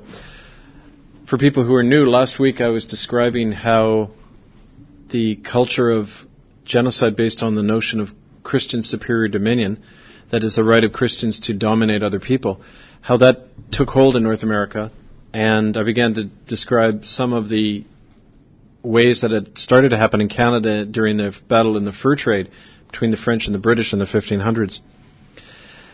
Basically, last week was describing how a combined holy war by church and state conquered what is now Canada during the 15th and 1600s during that protracted struggle over the fur trade. And even though England formally won this war, the regime that was set up in Canada actually solidified the power of the Roman Catholic Church in Lower Canada, or what we now call Quebec, and the monopoly of a similar monopoly by the Anglican Church in Upper Canada, or what is now Ontario. Not only, and this is significant in terms of looking at the development of genocide as pretty much a religiously led movement in Canada, because not only did that power bloc in Upper and Lower Canada continue to rule all of Canada, but after the defeat in 1837 of the attempt by various forces in Canada to happen here what occurred in the United States, that is, achieve a democratic system of responsible government, after that was defeated, the 1837 rebellions were defeated, basically political evolution in Canada was frozen, and what was set in stone were feudal and colonial institutions, which I described last time. For example, the vestiges of which we still have, the lieutenant governor and governor general system, which is a colonial system where those officials are not accountable to the people of Canada but to a foreign monarch. The judiciary, state appointed. In BC, where criminal charges are laid directly by the Attorney General's Department rather than an independent police force. These are all vestiges of a colonial system. And at the heart of that system was the absolute power of the churches in English and French Canada, and basically the control they had over Indian affairs and ultimately the lands and resources. Now, this control by the churches has pretty much been lost. If you look in the media today, whenever they talk about residential schools, the line that's been spun over the last 7 or 8 years, that is since the lawsuits began against the churches and government, has been pretty much that the residential schools were a government idea that they recruited the churches into. In fact, a lot of the evidence that I've come across, both documentary evidence in Indian Affairs archives and also eyewitness testimonies, say exactly the opposite, that in fact the whole residential school came out of the missionary effort, which was very much dictated to the government by the churches. Now, tonight I want to look at the context in which genocide occurred in Canada in the 18th and 19th centuries. These were the centuries in which the outright extermination of the majority of Native nations in Western Canada occurred. When you're looking at genocide in Canada, you really have to make a distinction between the East and the West. Very different dynamic going on. In the East, of course, as we talked about already, there was the power struggle between the French and the British created a certain advantage among Native nations who allied with the British. We know that today it's I have an interesting anecdote about that the power that the Mohawk and the Iroquois and the Six Nations confederacies were able to gain because of their alliance with the British. There's I went to the Ganawake Reserve west of Montreal 3 years ago to give some talks. And the Ganawake Reserve is one of the largest in Canada, and it comes from a time when the Mohawks were given that land by the British with the recognition of the fact that they had the absolute title over that land. And that was a reward for their help in the French and Indian Wars. And what was interesting, when you go in that reserve, you go into the main hall in the Ganawake Band Council, and you have pictures of all the chiefs up on the wall posing with all these prime ministers. So it kind of exudes a sense of these are not folks who feel crushed. They have a sense that they're on parity. They're on equal terms with the government. And what was interesting was the most important picture on the wall that was kind of at the center was actually some chief shaking hands with Tommy Hunter, the singer. So I kind of found that interesting that we're prime ministers and Tommy Hunter ranked in the scheme of things. But there's a very different dynamic in the East than in the West. By the 1800s, when the missionaries and the CPR was moving west, the policy of the government was pretty much one as in the United States of sort of outright occupation and marginalizing Native nations immediately onto reserves. The Eastern Aboriginal nations had acquired some influence because of their alliance with the British. Of course, those who weren't allied with the British were, like the Huron and the Algonquin-speaking people, faced outright extermination, as did the Eastern Maritime nations like the Beothuk. One of the things that are continually cited these days in the Native sovereignty movement and among people fighting around land claims is the Royal Proclamation of 1763. You hear that cited a lot. This was a proclamation by King George III honoring his Mohawk allies by stating that they had control over their own territory and that any white person who wanted to come in there, any non-native, had to get their authority before they could do that, and that Mohawk land could not be exploited in any way without the permission of the Mohawks. Well, what's left out of that analysis is the fact that there was, as I mentioned last time, there was an implicit understanding that nevertheless all land reverted to the Crown. That is, it was all land in Canada was named as Crown land. In effect, the Mohawks and others covered by the Royal Proclamation were simply administrators of Crown land. Now that's very different. When you're administrating something owned by the Queen, that's very different than saying this is our land, we have absolute root title to it. So I think that's important to keep in mind that in the British administration of Canada, there was always first the understanding that this is all Crown land, and this continues to be an issue in land claims struggles today. In other words, like the Christian religion itself, the British Crown had a monopoly over Indian life, and they couldn't even conceive of there being an alternative of Indians not being dominated by the Crown or by the Christian religion. And yet, that kind of condescending dictatorship, in effect, has never actually recognized Aboriginal sovereignty in practice.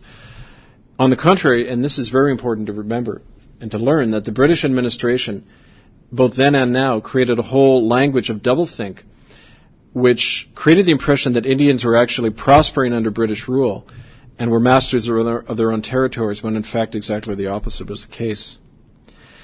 The British actually perfected that ability of psychological control over the people that they had conquered to such an extent that by 1750, like the Romans, they were very effective in co-opting various indigenous nations into the administration of empire itself. The Spanish would slaughter the indigenous people. The British incorporated an elite within native culture into the actual administration of the empire. So successful was the strategy that by 1750, if you can believe it, 1/4 of the world's population and 1/3 of all trade and commerce in the world was controlled by the British Empire. That's a higher percentage than any empire has ever had in world history. One of the reasons they were able to do that, and India is a classic example of their ability to divide and conquer and turn one local prince against another, they did that all over the world with indigenous people, and the most effective way they did that was by convincing one element of the indigenous leadership that they had to actually not just ally with the British, but become part of the colonial state, the administration of the ongoing genocide. Now, we have examples of that ongoing. I just saw something on the internet the other day where there's a big debate and controversy breaking out in the Assembly of First Nations because Phil Fontaine, who's resumed the leadership of that body from Matthew Kuncombe, has announced that he wants $1.7 billion more from the federal government, and he's going to create 5 new commissions dealing with land claims, native investment, native health, and in effect he's creating a new bureaucracy within the AFN, and some, including some BC chiefs, have said that all Fontaine is doing is beginning to administer programs for the federal government rather than actually being able to articulate the actual demands and needs of Native people from the grassroots. So this shows you that this whole strategy of incorporating Native leaders into the state is not just a recent thing. This was established by the British as part of the way that their empire operated. Now, this strategy of dividing and conquering the Indian nations became entrenched in Canadian politics after the power sharing that I mentioned between Catholic Lower Canada and Protestant Upper Canada. After that was established after 1763. What was interesting, a lot of people don't realize this, but after the Plains of Abraham, when the French were supposedly conquered, the British actually turned over much of the functioning of society in Lower Canada to the Catholic Church. And, for example, the Catholic Bishop of Montreal was given literally absolute power in return for his public statements of allegiance to the British Crown. So, for example, during the American Revolution, the Bishop of Montreal actually excommunicated any citizen who would not take up arms against the American revolutionaries. And the same thing happened in the War of 1812 when the Americans actually invaded parts of Canada. The Catholic Church in Quebec was a recruiting sergeant for the British.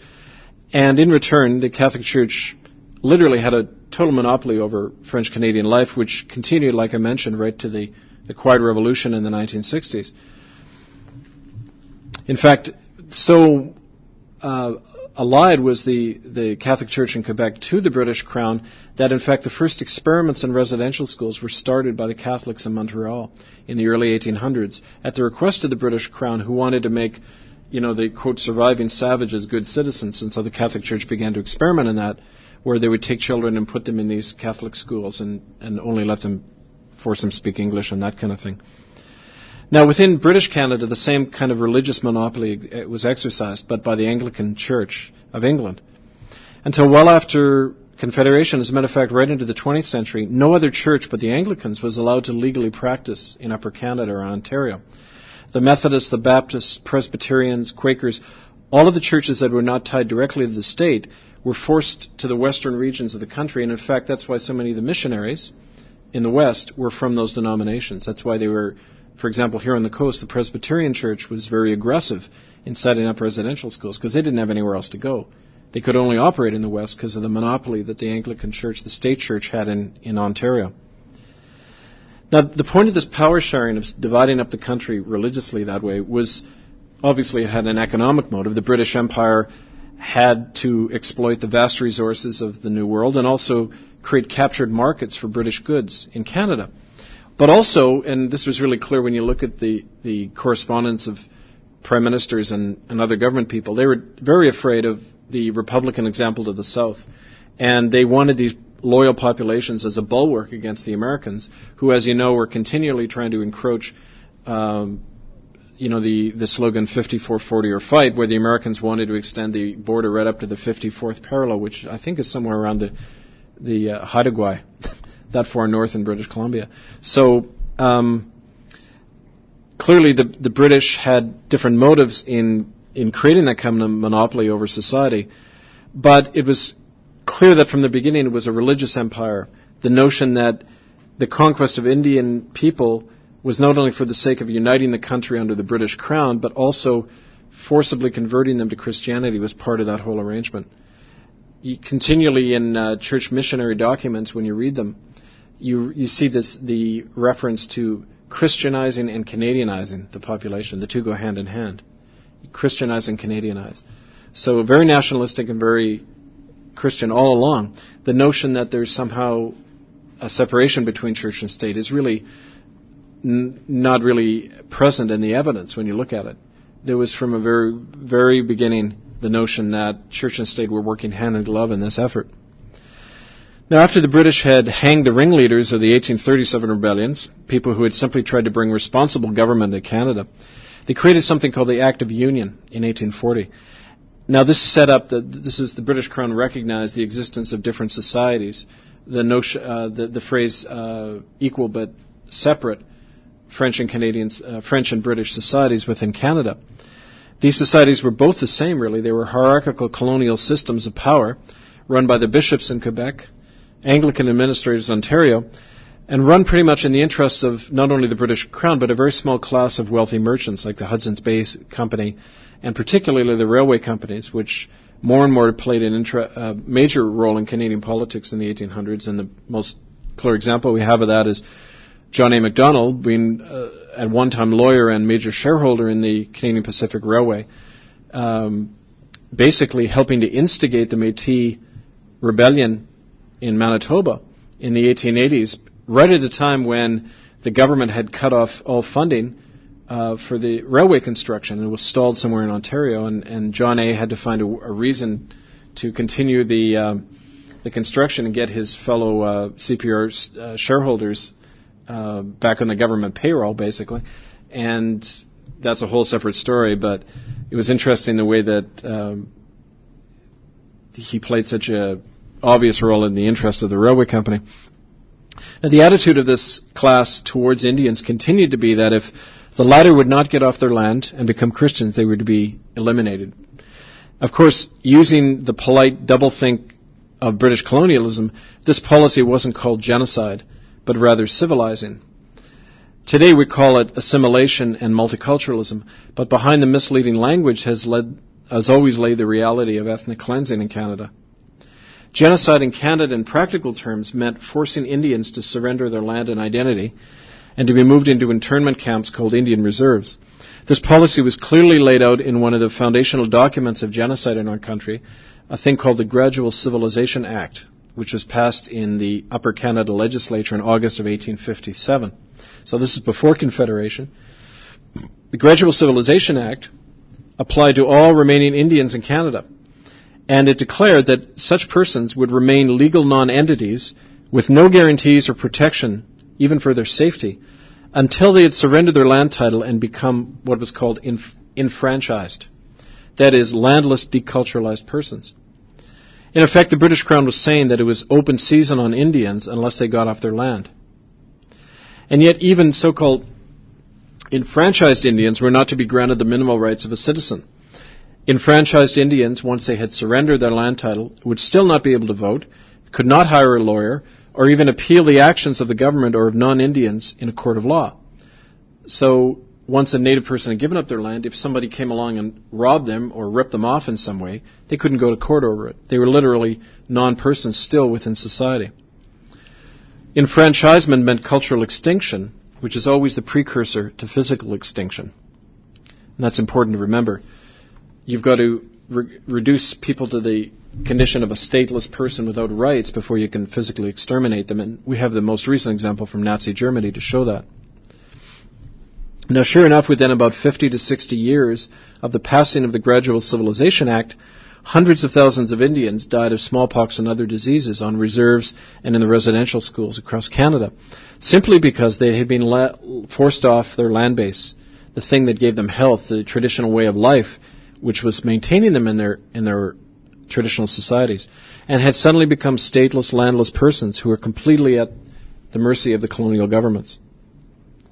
Now, this genocide steamroller was slowed somewhat by the Métis rebellions in Manitoba in the 1870s and 80s, and the quasi-recognition Ottawa had to grant to this group of native people who had taken up arms against the Crown.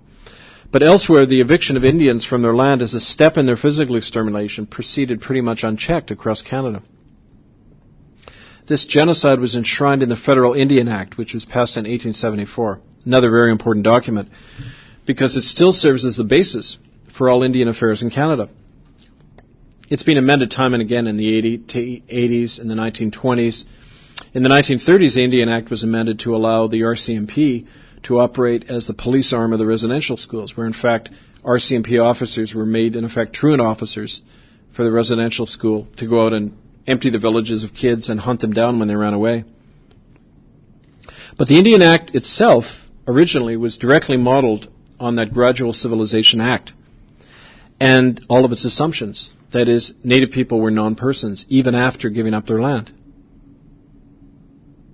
In effect, the Indian Act created Indians in a separate legal category, as a separate class of people who were deemed not to be able to govern themselves, and in effect who were reduced to legal wards of the state.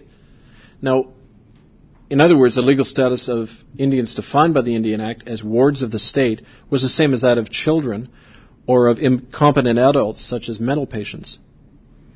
Now, wards of the state, under the law, have no separate identity. They cannot act or speak for themselves. They cannot own anything or appear in court on their own behalf. They can't vote or attain any status in society. And yet this is the exact condition of Indians in Canada under the Indian Act. To quote a leading Anglican church official in 1910, quote, "The Indians are savage children who need to be raised in a civilized environment. Without Christian instruction, they should be considered no different than the wild beasts of the field or the deranged man incapable of rational thought," unquote. So without going to residential school, you're essentially an animal. And you know what happens to animals. In fact, during the formulation of the residential schools legislation in 1910, the Anglican Church successfully lobbied the government to define non-Christian Indians as mental patients under the law in order to allow their wholesale incarceration in residential schools under the control of a single official. Now, the Catholic Church did the same thing in Quebec with the Duplessis orphans, which you may have read about, where they emptied a lot of their orphanages and put the children in insane asylums in order to get more money from the government, essentially. And by doing so, by redefining natives as mental patients, this legal definition allowed not only their incarceration in residential schools, but their legal sterilization. Thousands of Native men and women were sterilized under sterilization laws passed in 1929 in Alberta, in 1933 in British Columbia, the same legislation. And this legislation, if you know anything about the eugenics movement, was first developed to apply to mental patients to stop them from breeding. It was developed in the 1880s and 90s in the United States. Adolf Hitler picked it up, but it was really an American invention. And it was extended to include not just the sterilization of mental defective people and physically defective people, but so-called socially and morally defective people, for example, runaway children, unwed mothers, and natives who were considered incompetent because they weren't Christians. They weren't fully developed, you see, so they were like children, and they could and should be sterilized. A lot has been written on this. One institution in Alberta specialized in this, the Provincial Training School in Red Deer, Alberta, and the Ponoka Mental Hospital in Ponoka, Alberta. Monday Magazine actually ran a series of articles on those institutions and how they had a policy of blanket sterilization of all of these groups, including Indians. And when I lived on Salt Spring Island 3 years ago, I actually interviewed Pat Taylor, who was a nurse at the Red Deer Hospital, and she confirmed that they would gather in kids off the street, and as soon as they reached puberty, that 100% of them were sterilized as a policy. So this was as recently as this practice stopped in the 1970s, but it shows you that this eugenics mentality was widespread, and of course Indians weren't the only targets, but they were certainly considered a prime target because they were considered culturally and mentally defective people, simply because they weren't Christians. Now, one of the litmus tests of the intent to commit genocide by a regime is this kind of systematic reduction of a targeted population to the status of slaves within their own country. Like the Jews under the Nazis, Indians in Canada were segregated and enslaved prior to their outright extermination, at least in the West, where the majority of non-Christian Indians survived until in the 20th century. That is, they were legally enslaved and socially isolated in order to be more effectively exterminated. The fate of the remaining free Indian nations was sealed after the defeat of the Métis rebellions in 1885 and the completion of the Canadian Pacific Railway the following year. The lands and resources of the West were suddenly opened up to European conquest, and so a quick and effective way of removing the remaining Indians had to be found. Well, enter the RCMP. The Royal Northwest Mounted Police were created the same year, in 1886, and they were formed with an explicit mandate to clear a swath of land 50 miles on either side of the Canadian Pacific Railway, and to maintain this area free of all Indian nations. So in effect, as an arm of the state, the RCMP worked closely with the main practitioners of genocide, the missionary churches, which had penetrated the West by the 1850s and begun to create the conditions for the wholesale confinement and eventually extermination of non-Christian Indian groups. As I mentioned, under the Indian Act, RCMP were actually made an arm of the residential schools. And it was kind of like a tag team cooperation going on between church and state, which pretty much became the norm. This was clearly displayed not only in the continual efforts of Indian agents to cover up the huge number of deaths in the residential schools of the children there and on the reserves, but in the actual fusion of the functions of church and state in the missionaries, especially on the West Coast. Now, I discovered a very notorious and an instructive example of this in the case of John Ross, who was a Presbyterian missionary sent out among the Yahouset Indians of Vancouver Island in 1903. I found a lot of this correspondence right in the UBC library in the Indian Affairs Archives. John Ross was made an honorary magistrate by the provincial government at the same time that he arrived as a missionary for the Presbyterians. And as such, he was empowered to set up special one-man courts to try and imprison any Indian elder he liked, such as elders who refused to surrender their land, or to send the ones who wouldn't send their children to the residential school, which he had established on Flores Island, which is in the Clayoquot Sound north of Tofino.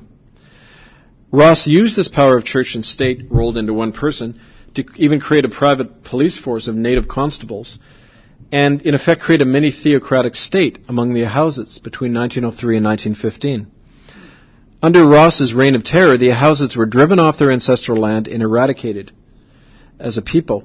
The percentage of Yahousets who were Christians rose from under 1% to nearly 80% in just 10 years, because traditional elders were killed, brutalized, and evicted from their homes by Ross's police force. Outright terror by a church armed by the state clearly worked. And after Ross's example, the churches and government set up residential schools all over BC that were modeled on his practice. In effect, widespread terror used against people to force them into these schools. Now, terror against the West Coast Indians was also very profitable. Ross forced the Yahouset elders to give to his church, the Presbyterian Church, 1/3 of their richest timberlands on what's now Flores Island. And when the Presbyterians joined the United Church of Canada in 1925, this church inherited all of the stolen land of hundreds of acres of red cedar old-growth trees.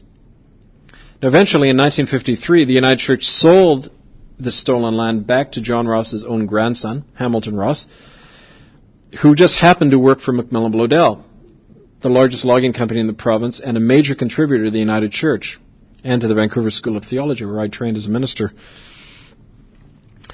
It was actually my discovery of the secret deal in 1994 that led to my immediate firing by the United Church.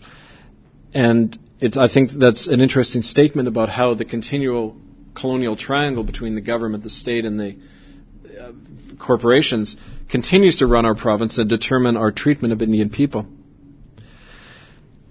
Now, as the 20th century dawned, about 95% of the Indians here on the West Coast had already succumbed to smallpox and other diseases. And I gave you the example, I think, previously of my friend Harriet Nahani and her village of Klaus that went from 3,400 people down to 44 in 2 generations because of smallpox. That's about 98.5% of people who died. Now, when you look historically at when the residential schools were created, it happened at the low point in the native population, where it looked like native people were about to be exterminated for good. And the strategy, of course, was to take that remnant and to put them in a controlled situation. That is, not just on reserves, but in these residential schools where the last vestige of native culture would be eliminated from the minds and the souls of these surviving native people. But it was more than that. The more I look into it, it was clear that part of the plan was also to create a long-term death of non-assimilated Indian people simply by putting them in conditions of long-term landlessness, disease, and poverty.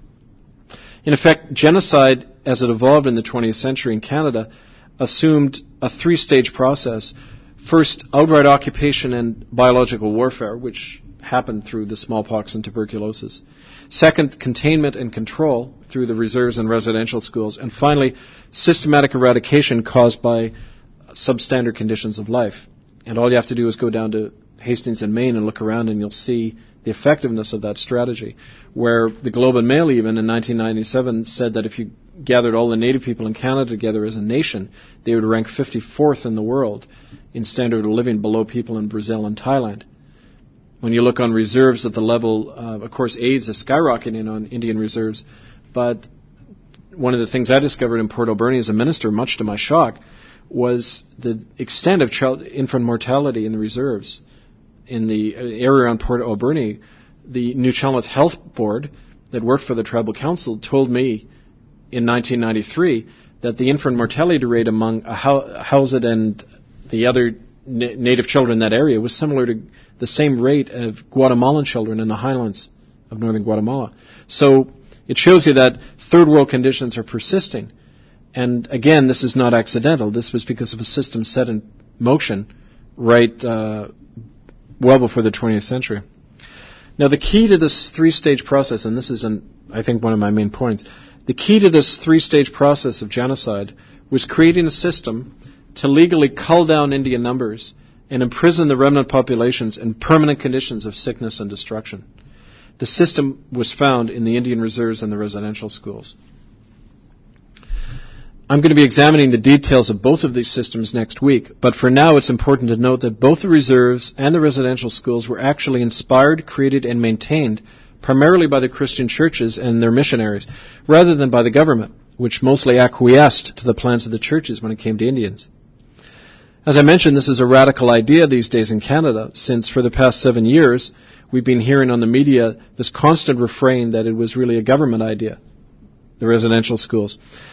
That's the most false and historically revisionist idea that's come along in a long time. And all you have to do is read through the archives in UBC for an hour to get the real story of how time and again the government was making the argument that there's no purpose in the residential schools. It was causing real division within Native society when you don't allow the children to see their parents for a whole year, where they don't learn traditional skills, how to fish, how to hunt. I remember one letter from an Indian agent even referring to the residential school system as insane, because all it did was create long-term problems in Native society. But then the response by the local Catholic bishop was, but if we don't make them good Christians, they'll remain savages. And the response again of the higher-ups in the Canadian government was, just let this carry on. After all, the people in government were good Anglicans and Presbyterians. And simply acquiesced to the plans of the churches. Now, not only the residential schools, but Indian reserves in Western Canada were modeled on something called the Duryea system. That's D-U-R-I-E-U. The Duryea system was a plan to remodel Indian culture devised by Catholic Bishop Paul Duryea in 1882. Duryea lived in British Columbia, and he actually set up something that copied the early Jesuits in trying to create mini Catholic states within Indian society, simply by eliminating all Indians who weren't Christians, and then raising the Christian Indians to permanent and unnatural positions of power in the native world. The Jesuits had tried this in South America, in Paraguay, and in the 1500s. There was actually a movie made about this called The Mission, and it actually glorified the Jesuits there, where it actually made them look like allies of the Indians who were resisting slavery. Now, to some degree that was true, but the Jesuits' plan in doing that was simply to find a way to effectively restructure Native society so it was a reflection of the Catholic Church. Now, this system was tried successfully all over BC by Catholic missionaries. We have an example. I actually, on my radio program last year, I interviewed a man, Jerry Capilano, who was a descendant of a traditional elder from the Squamish Nation on the North Shore. And Jerry described how in 1920 the Catholic missionary and the Indian agent arrived at his grandfather's door and literally evicted the man out into the snow. And the house was reoccupied by a loyal Catholic native family. To this day, the people who run that reserve are descendants of those Catholic Indians. This was a practice done all up and down the coast. Traditional Native elders were evicted from their homes. Some, according to house elders I've spoken to, claim that they were even poisoned and otherwise neutralized. And Catholic Indians, who were always men, were named by the missionaries the Grand Tribal Chief. An absurd practice in a traditionally egalitarian and matrilineal society where women tended to be the chiefs, but one which continues today on every reserve and Native organization in Canada. Phil Fontaine is referred to as the Grand Chief. A totally unnatural and ahistorical designation within Native society. It would be comparable to say we now have the Grand Chief of Europe representing all Caucasian people. I mean, that would be absurd because there are many nations within Europe, just as there are many native nations within Canada, but suddenly we have a Grand Chief of all of them. Well, that was, again, not just a colonial invention, but something that came out of Bishop Duryea and his system. Now, when the Protestant churches and the federal government saw how effective the Duryea system was, they got fairly jealous and they began to immediately adopt these methods, including when the Indian Act was formalized in 1884, and the first state-funded residential schools were started in the 1890s. Now, the underlying assumptions of the Duryea system survived in the practices in the residential schools. Indians were all to be made into Christians, without exceptions, and they were to be legally imprisoned in church-run schools and reserves administered jointly by the church and the state. Now, this was a system where special permission in the form of passes was required by any Indian to leave the reserve. Passes obtainable only from a missionary or an Indian agent, where no Indian could hire a lawyer, resist the law, or practice his own language or religion, and where children could be systematically exposed to communicable diseases, sterilized, and killed at a rate of 50% every year for decades, with the full knowledge and active collusion of every institution in Canada under the authority of the churches. Clearly, Christian superior dominion had found its logical expression on Canada's west coast by 1900, where timber and gold had replaced furs as the motive force behind Christian invasion, but where the ideal of making all people Christians as part of their enslavement by a master race remained the hope of every true church person and their allies in government. Now, next week I'm going to examine the details of the residential schools and how this reflected what the United Nations has defined as clearly acts of genocide against a people. Thanks.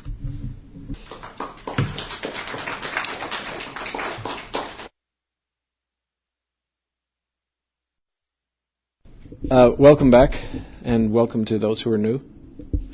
This is the fourth lecture in the series on genocide in Canada. And tonight I wanted to carry on from our discussion last week, which had to do with the 19th century in Canada and the legislation that was passed, which laid the groundwork for legal genocide in Canada. I wanted to focus tonight on the development of the residential schools. And since this was one of the main mechanisms for legal genocide in Canada, it's really important to understand what those were as an institution, especially since you don't get much information from the mainstream media or even within academia about the nature of those institutions. I wanted to start out by sharing three quotes these are all from people within mainstream society. These are all from civil servants. The first quote is from Dr. Peter Bryce, who was medical inspector for the Indian residential schools in 1907. He said, "I believe the conditions are being deliberately created in our Indian residential schools to spread infectious diseases. The death rate often exceeds 50%. This is a national crime."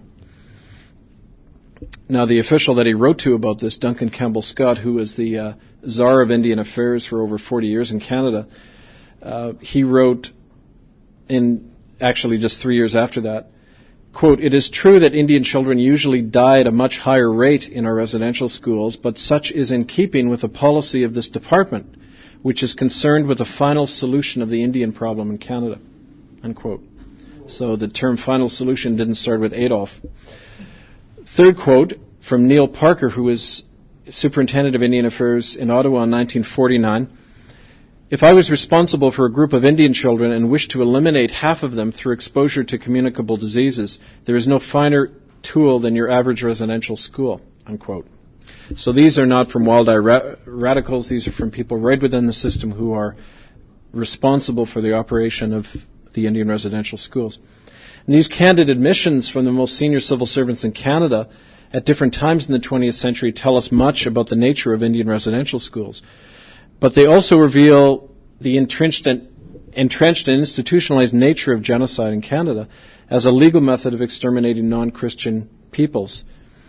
The words of Nazi hunter Simon Wiesenthal take on a sudden relevancy in Canada when he said, quote, "In a regime where murder is officially sanctioned, there can be no regret and no apology." And I wanted to repeat that. In a regime where murder is officially sanctioned, there can be no regret and no apology. So tonight's lecture will attempt to answer the question of why there can be no regret or apology by Canadian churches and government for the general fact of genocide that was committed on Native people in residential schools. Simply put, genocide was not only legal, but it was moral in the minds of the institutions that operated the schools. The extermination of non-Christian Indians was not only required theologically, but economically by the conquering culture of which we are still a part. In last week's lecture, I traced the main developments in the genocide of Indians in Canada during the 18th and 19th centuries. With the Gradual Civilization Act of 1857 and the Indian Act of 1874, the Christian state reduced Indians to the legal status of slaves in their own country, and specifically reduced them to the conditions of wards of the state, people who had no inherent rights, could not vote or go to court, or disobey any rule imposed on them by missionaries or Indian agents. And one of the examples we had of that was the requirement of every Indian person having to have a pass to leave a reserve. And that requirement actually was in place till well into the 1960s. As a matter of fact, I've spoken to people on northern Vancouver Island who even in the 1970s had to go to the Indian agent to get off the reserve. They needed a little pink pass, they called it. As a result of these laws, most of the remaining free Indians in Canada were forced off their land and died in hundreds of thousands from smallpox and other diseases that were deliberately spread among them, not only by settlers, but even by missionaries. The Eastern Indian nations had been either exterminated or safely imprisoned on reserves by the time that the Canadian Pacific Railway linked the entire country in 1886. But Western Indians were a different matter altogether. Well into the 20th century, the West was untamed and full of non-treated Indian nations who still followed their traditional way of life and occupied their ancestral lands. My own grandfather, Ross Annett, describes when he had gone out to Alberta as a young man in 1911, he used to go out hunting with Blackfoot and Sioux warriors, some of whom were veterans of the battles against the U.S. cavalry, and he used to go out and hunt antelope with them in what's now Alberta. They were roaming free and uncaged across the prairies as recently as 1911. Naturally, this caused great worry in the corridors of power in Canada, especially among the missionary churches, the Roman Catholics, the Anglicans, and the Presbyterians and Methodists, who were the predecessors to the United Church. Commented a Catholic bishop in 1901, quote, "Our country will never be united and strong while pagan savages are left to hunt and fish freely." The fact that in BC in 1900, over three-quarters of the Indian nations were still not Christians and occupied vast areas of forests and lands not ceded by treaty. And this fact was one of the main reasons that residential schools were launched with such a passion here in British Columbia in the early years of the 20th century. Now, the residential schools were not a new idea. They had been experimented with on and off, especially in Quebec and Ontario, all during the early and mid-1800s. But none of these projects really got much government recognition or support. But with the opening up of the rest of the country, the church and state began to coordinate their efforts much more. And as I mentioned last week, what happened in Western Canada, and especially in BC, was that legal genocide occurred in three phases. The first one being outright conquest and extermination. The second phase, that of containment. And the third, actual assimilation. Now, the residential schools were created after the success of the first stage, the outright invasion and extermination, which went on in BC during the period 1840 to 1880, in which there were three successive waves of smallpox, which exterminated about 90% of the Indians here on the coast. So-called white Canadians have a mental barrier when it comes to the reality that this smallpox was deliberately spread in British Columbia. Not only are there oral accounts among the nations up and down the coast of tales of British sailors and others spreading blankets that were infected with disease in the various coastal villages, but I actually have copies of proclamations by the city councils of New Westminster and Victoria in 1861 and 1864 respectively, that actually order all Indians who have smallpox to return to their villages and remain there apart from all non-native settlers. Now that's not the way you cure smallpox, that's the way you spread it.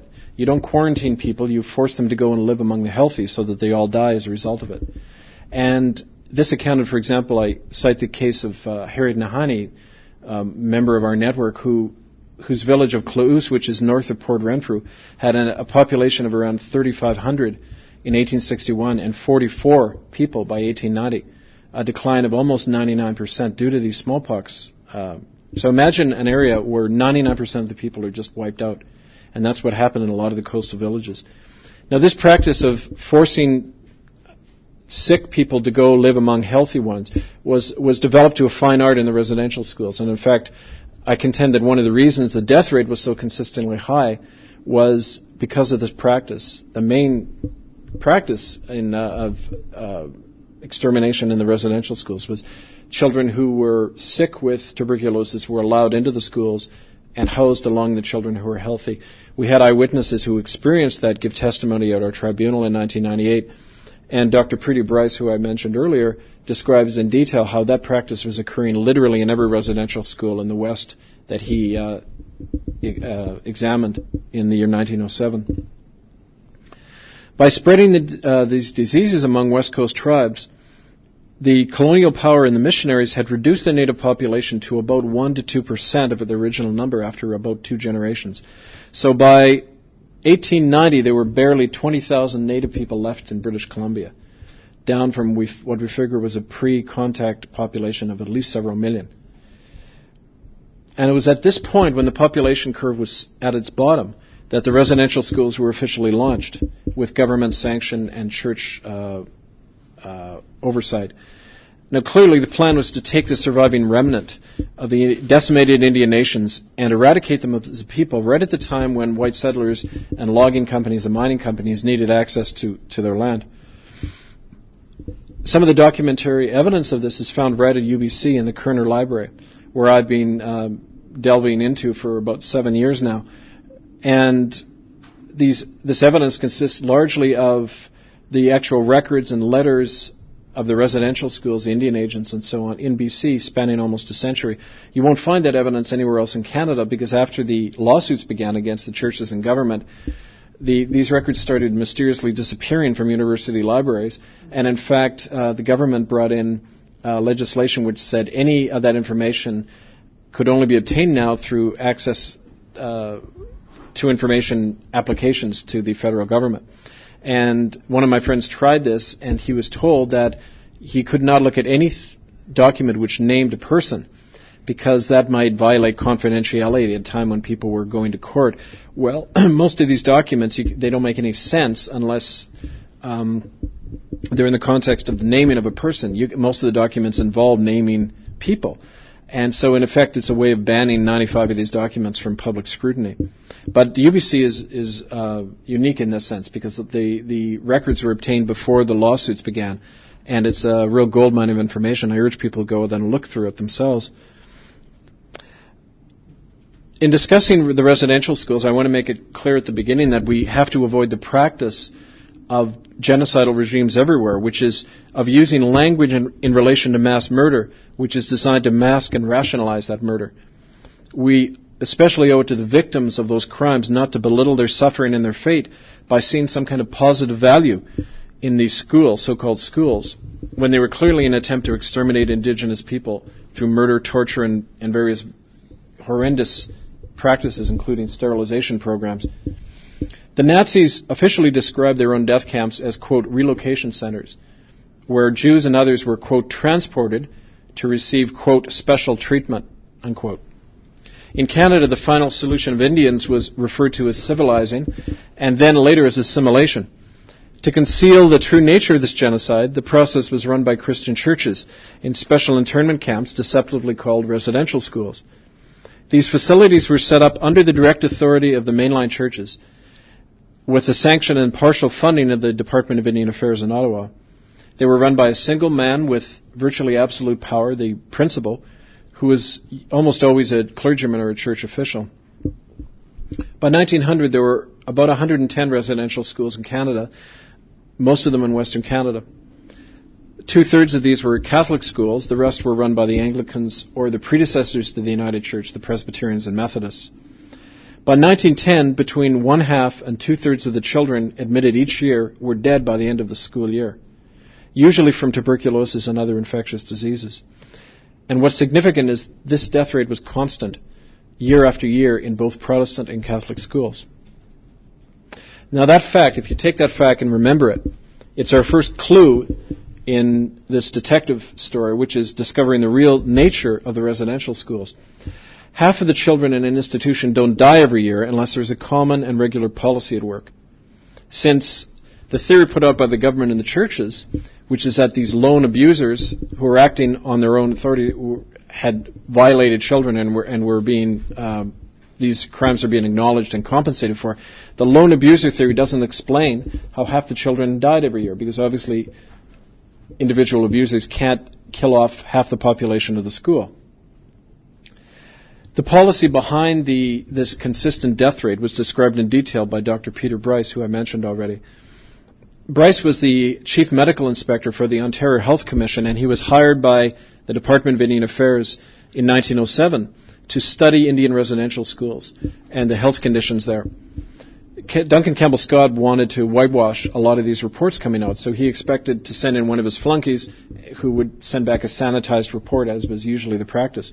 But Peter Bryce was one of those unique people who was an honest man who was trying to keep his integrity within a federal bureaucracy. And Peter Bryce went to virtually every residential school in the West and on the coast of BC. And he wrote a scathing report which got himself not only fired but expelled from the civil service and blacklisted all over the country. The policy that he uncovered was a practice in the residential schools of deliberately exposing children to tuberculosis and then letting them die untreated in very unhealthy and unsanitary conditions.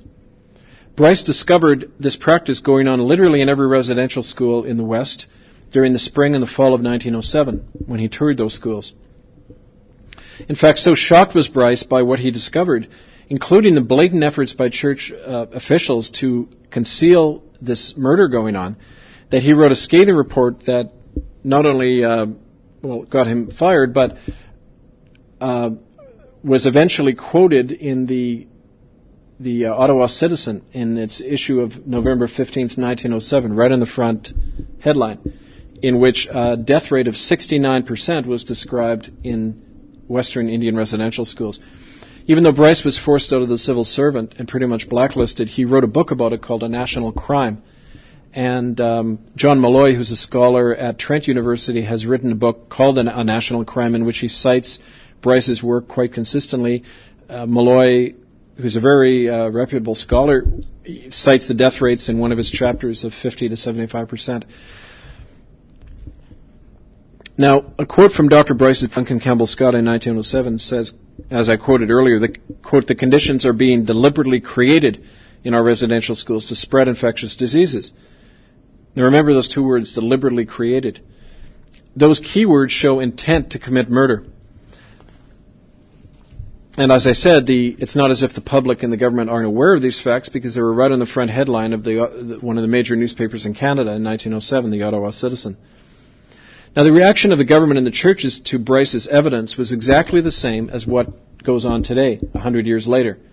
They denied it and tried to silence not only the evidence, but whistleblowers like Dr. Bryce.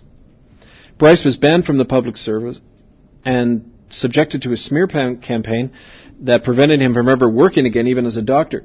One of the things that Duncan Campbell Scott did was he went to the there was a national tuberculosis convention held every year by the doctors in Canada, because tuberculosis was a very widespread disease even among the white population back then. And Scott made sure that Bryce's report didn't get on the agenda of that body and did a very thorough smear campaign, which some of us who have gone through the same thing know all about.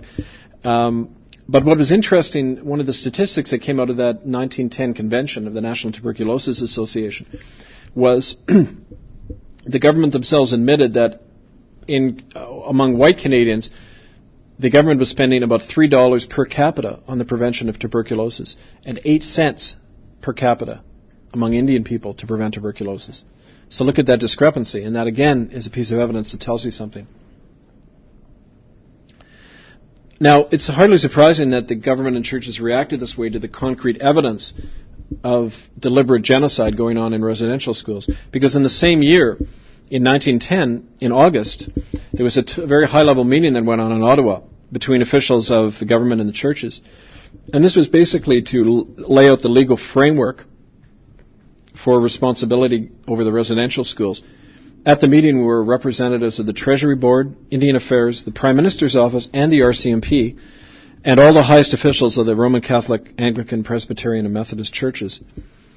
Now, these men came up with a legal contract which gave overall operating authority over the schools to the churches, and the churches would not have to be accountable to anybody, whether that be Parliament or even the Indian Affairs. The only supervision of the schools that was done by the government was the form of annual visits that were supposed to be made by federal Indian agents, who often, especially in the West, were former missionaries themselves who had allegiances to the churches. Now, the classic example I found of that, the absurdity of that whole system was I found a letter in the Kerner Library at UBC from the Indian Affairs Archives, and I have this letter printed in my book, Hidden from History. It's a letter from the Indian agent for the West Coast Agency, Peter Ashbridge, and he was writing about a fire that took place at the Howsett Indian Residential School in 1940. And it was often the case that the only form of resistance Native people had in these schools was to burn them down. And so there's continual cases of this happening in the wooden structures. And Peter Ashbridge is writing to the government. He had examined the situation after the fire, and he has this classical statement. He said, quote, "As this was the property of the church, care was taken to avoid too close an inquiry," unquote. So he's admitting in black and white that he didn't investigate the fire and the events around it because he didn't want to embarrass the churches. And so this was very much the attitude. I mean, let's not forget that, as I've mentioned in previous talks, there is no separation between church and state in practice in Canada. We never had that kind of Republican revolution that they had in the States. And in practice, as I mentioned with the case of the missionary John Ross, church and state offices were often even held by one person, by missionaries who had been made magistrates, so they could set up special courts to try native elders and so on. So the thing to remember is that then and now, right up to the present day, the government continues to cover in this way for the churches, assuming legal liability for the residential schools, taking on, getting taxpayers to cover the legal bill of the churches that are being sued by the various survivors, and that kind of thing. And the most recent absurdity is last year the government even passed legislation which limited the number of lawsuits which could be brought by survivors of the residential schools. So in effect, if you're a Native person now trying to sue, you can't really do it anymore because there's been a lid put on that by the Prime Minister's office. So when this original agreement was established in 1910, the government of Canada gave the churches a completely free hand to deal with non-Christian Indians in any way they liked. Now, and here's the second clue of intent to commit genocide. One of the first things the churches demanded and won was the abolition of any medical inspection of the residential schools. In 1920, Duncan Campbell Scott abolished the post of medical inspector for residential schools, despite the epidemic levels of tuberculosis among Indian children there. Within 2 years, the tuberculosis rate had tripled in these schools. Clue number 3 is that in the same year, in 1920, federal legislation was passed by order in council, not through Parliament, where it might be scrutinized, but by order in council, that made it mandatory for every Indian child in Canada between the ages of 7 and 15 to attend residential schools. So let's put those 3 clues together.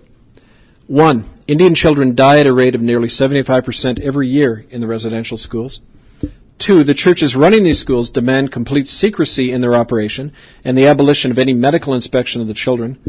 3, the government legally compels Indian children into these schools despite epidemic levels of disease and death there and the absence of any health inspection. What does that tell you? At the Nuremberg trials, exactly this same combination of clues led the Allies to find Nazi officials guilty of planned genocide of the Jews and other peoples. To quote Robert Jackson, the chief American prosecutor at Nuremberg, quote, "No regime bent on exterminating another people will describe their intent in so many words. since such intent is embedded in the very operation of the system of extermination. On the contrary, the actions of the agencies of murder are enough proof of such intent. And therefore, when the transport of people into conditions of disease and death is condoned and facilitated by a government, and when these crimes are concealed from the scrutiny of the world by the same government or other agencies, it can be safely asserted that this regime intends to annihilate the targeted people and is guilty before the world of crimes against humanity."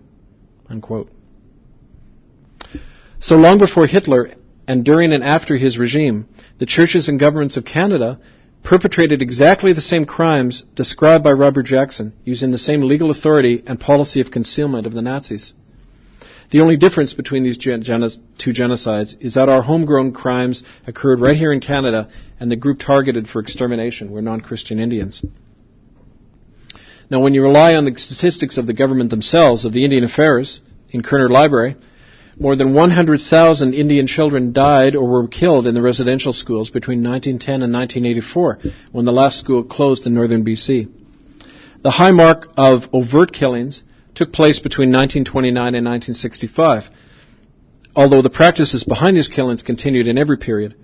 But what caused so many more children to die in the 1930s to the 1950s was two things. First of all, the assumption of legal guardianship by the church-appointed principal.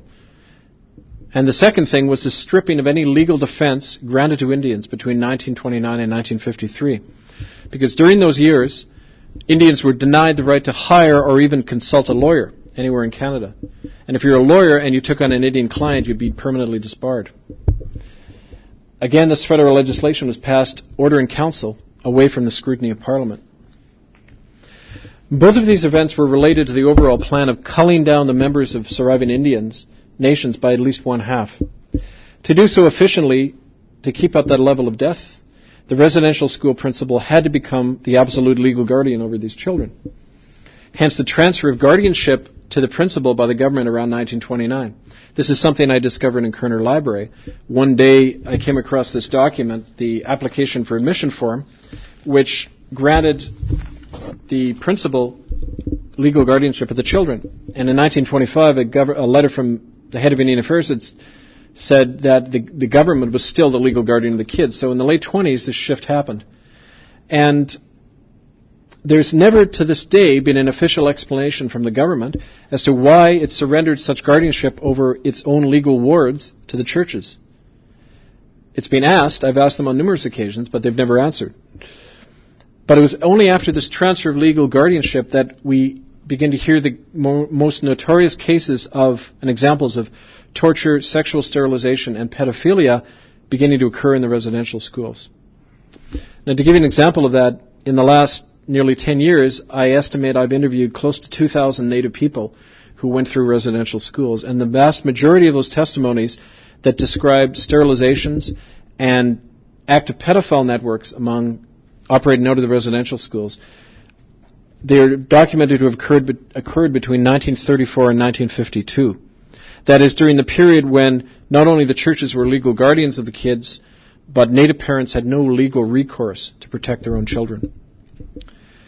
The transfer of legal guardianship to the churches was the tool used by the latter to unleash literally a reign of terror against West Coast Indians between the 1930s and 60s.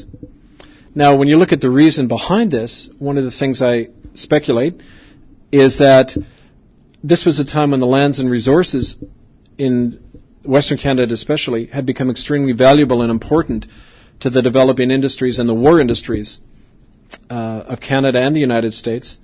The post-war economic boom in North America was fueled in many ways by the water, the timber, the minerals of this part of Canada. Resources which were obtained here in BC only because the churches had first been given absolute power to evict Indians from their land at will, to confuse their language and cultural identity, and to torture and murder them at random in their residential schools.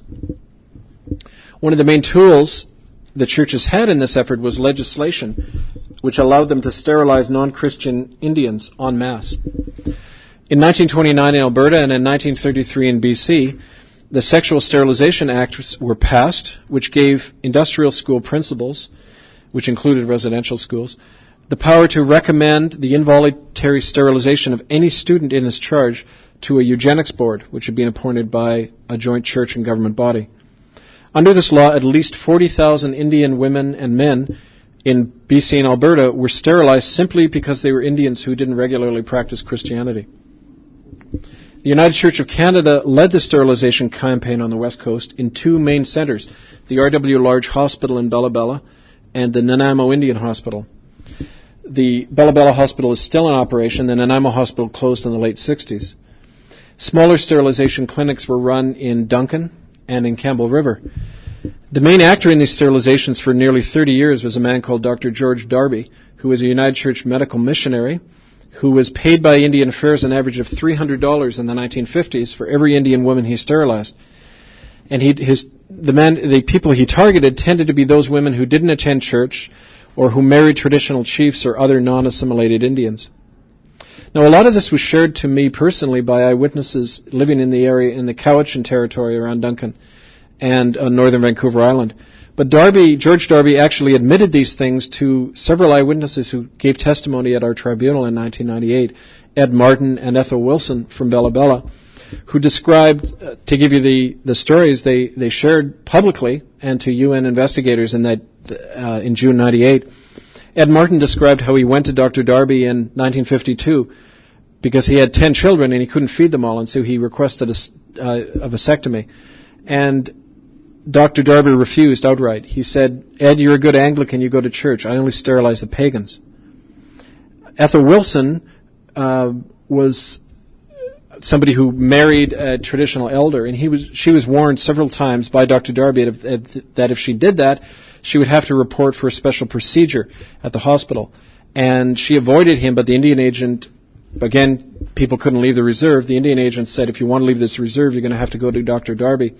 Ethel Wilson, in her living room in 1998, described to me how she went when she was pregnant and was forced to have the baby delivered.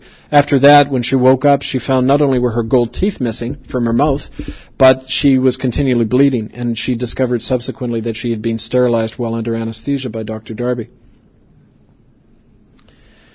Now, these practices were regularly performed by Dr. Darby and his associates for many decades, and other practices described by eyewitnesses who spoke at our tribunal and in other forums: massive electric shock treatments to children to erase memory, experimental testing of vaccines on children, skin grafting and eye color alteration, pain threshold experiments such as immersing children in ice water or driving needles into their tongues.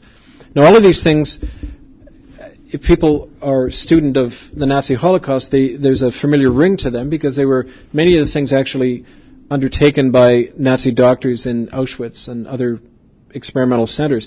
And in fact, there is a link that we've established because under Project Paperclip, which was an American and British operation which brought over Nazi scientists after the war, a component of Project Paperclip included mind control and behavior modification programs, which were part of the CIA's MKUltra. And several Indian survivors in Ontario who I've spoke to described being treated by a doctor who had an SS tattoo on his arm and who described himself, used the pseudonym of Dr. Green.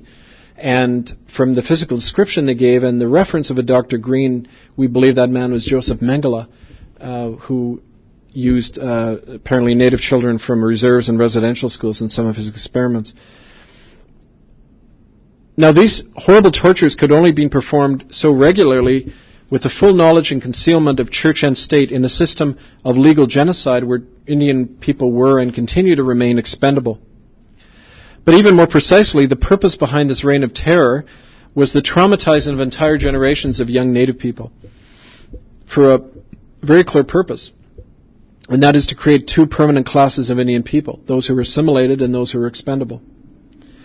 Now, I suggest that the residential schools were in fact a huge experiment in social engineering in order not only to destroy Native identity and force people off their land, but to create an altogether new Aboriginal society, a two-tiered society consisting of a brainwashed Native elite who identify with white society and in fact end up working as a branch of the state, and an impoverished, inwardly crushed majority whose condition would eventually cause their long-term destruction.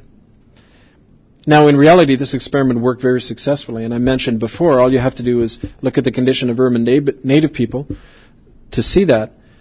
But the assimilated native class, or the Phil Fontaines and the Ed Johns of the world, those who think, act, and dress like their white masters and who cannot imagine an other world than the state-funded white one, they're the ones who, as children in the residential schools, learned how to play the game, to inform on their fellow students, and even help to beat and molest them in exchange for better food and an education. Harriet Nahani and others described that on the morning they arrived at the residential school in Port Alberni, they were lined up in rows, 300 children, and as they were having their heads shaved and DDT sprayed all over them, there was a group of native children standing off to the side, dressed up like white kids and speaking English. And these kids, when Harriet and others started talking their language, these kids came over with leather straps and started beating them, just like the Sonderkommando in Auschwitz would do, acting at the behest of the white masters. Well, these children were rewarded. Harriet describes that she never went to school. She was given the task all the time of washing walls and doing domestic chores. But the kids who got to go to school and get an education were these collaborators. And they're the ones who they were the educated class. They're the ones who often run the tribal councils now and are the official spokespeople on television for Native people. So it's important to remember that this is not accidental. In any colonial system, there's the unassimilated majority and a collaborating elite that are being deliberately created by the system to manage the entire genocidal system on behalf of the state. It's called neocolonialism. There's a cartoon describing that in the African context. There's a cartoon entitled Colonialism, and it showed a white man holding a gun to a black man's head. And neocolonialism is a black man holding a gun to his own head. And that's, in fact, the way the system continues to operate in Canada. Any colonial system creates such a divided and ruled subject population, and Christian Canada has been no different. In fact, as I described before, the British Empire were probably the best empire since the Romans in perfecting the system of creating a collaborating elite.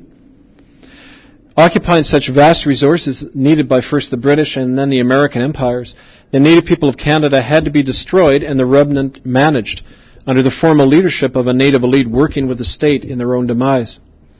The enthusiastic statements of Assembly of First Nation Grand Chief Phil Fontaine over free trade and economic partnerships with multinational corporations is but a more blatant example of this purpose behind centuries of genocide in Canada. None of this could have occurred in the 20th century without the residential schools and the Christian imperial idea behind them. But as the present day approached, new methods to destroy Native identity and land rights had to be found by churches and their partners in Ottawa.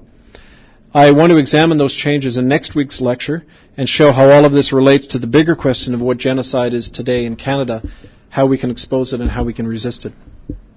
And that's it for tonight. Thanks.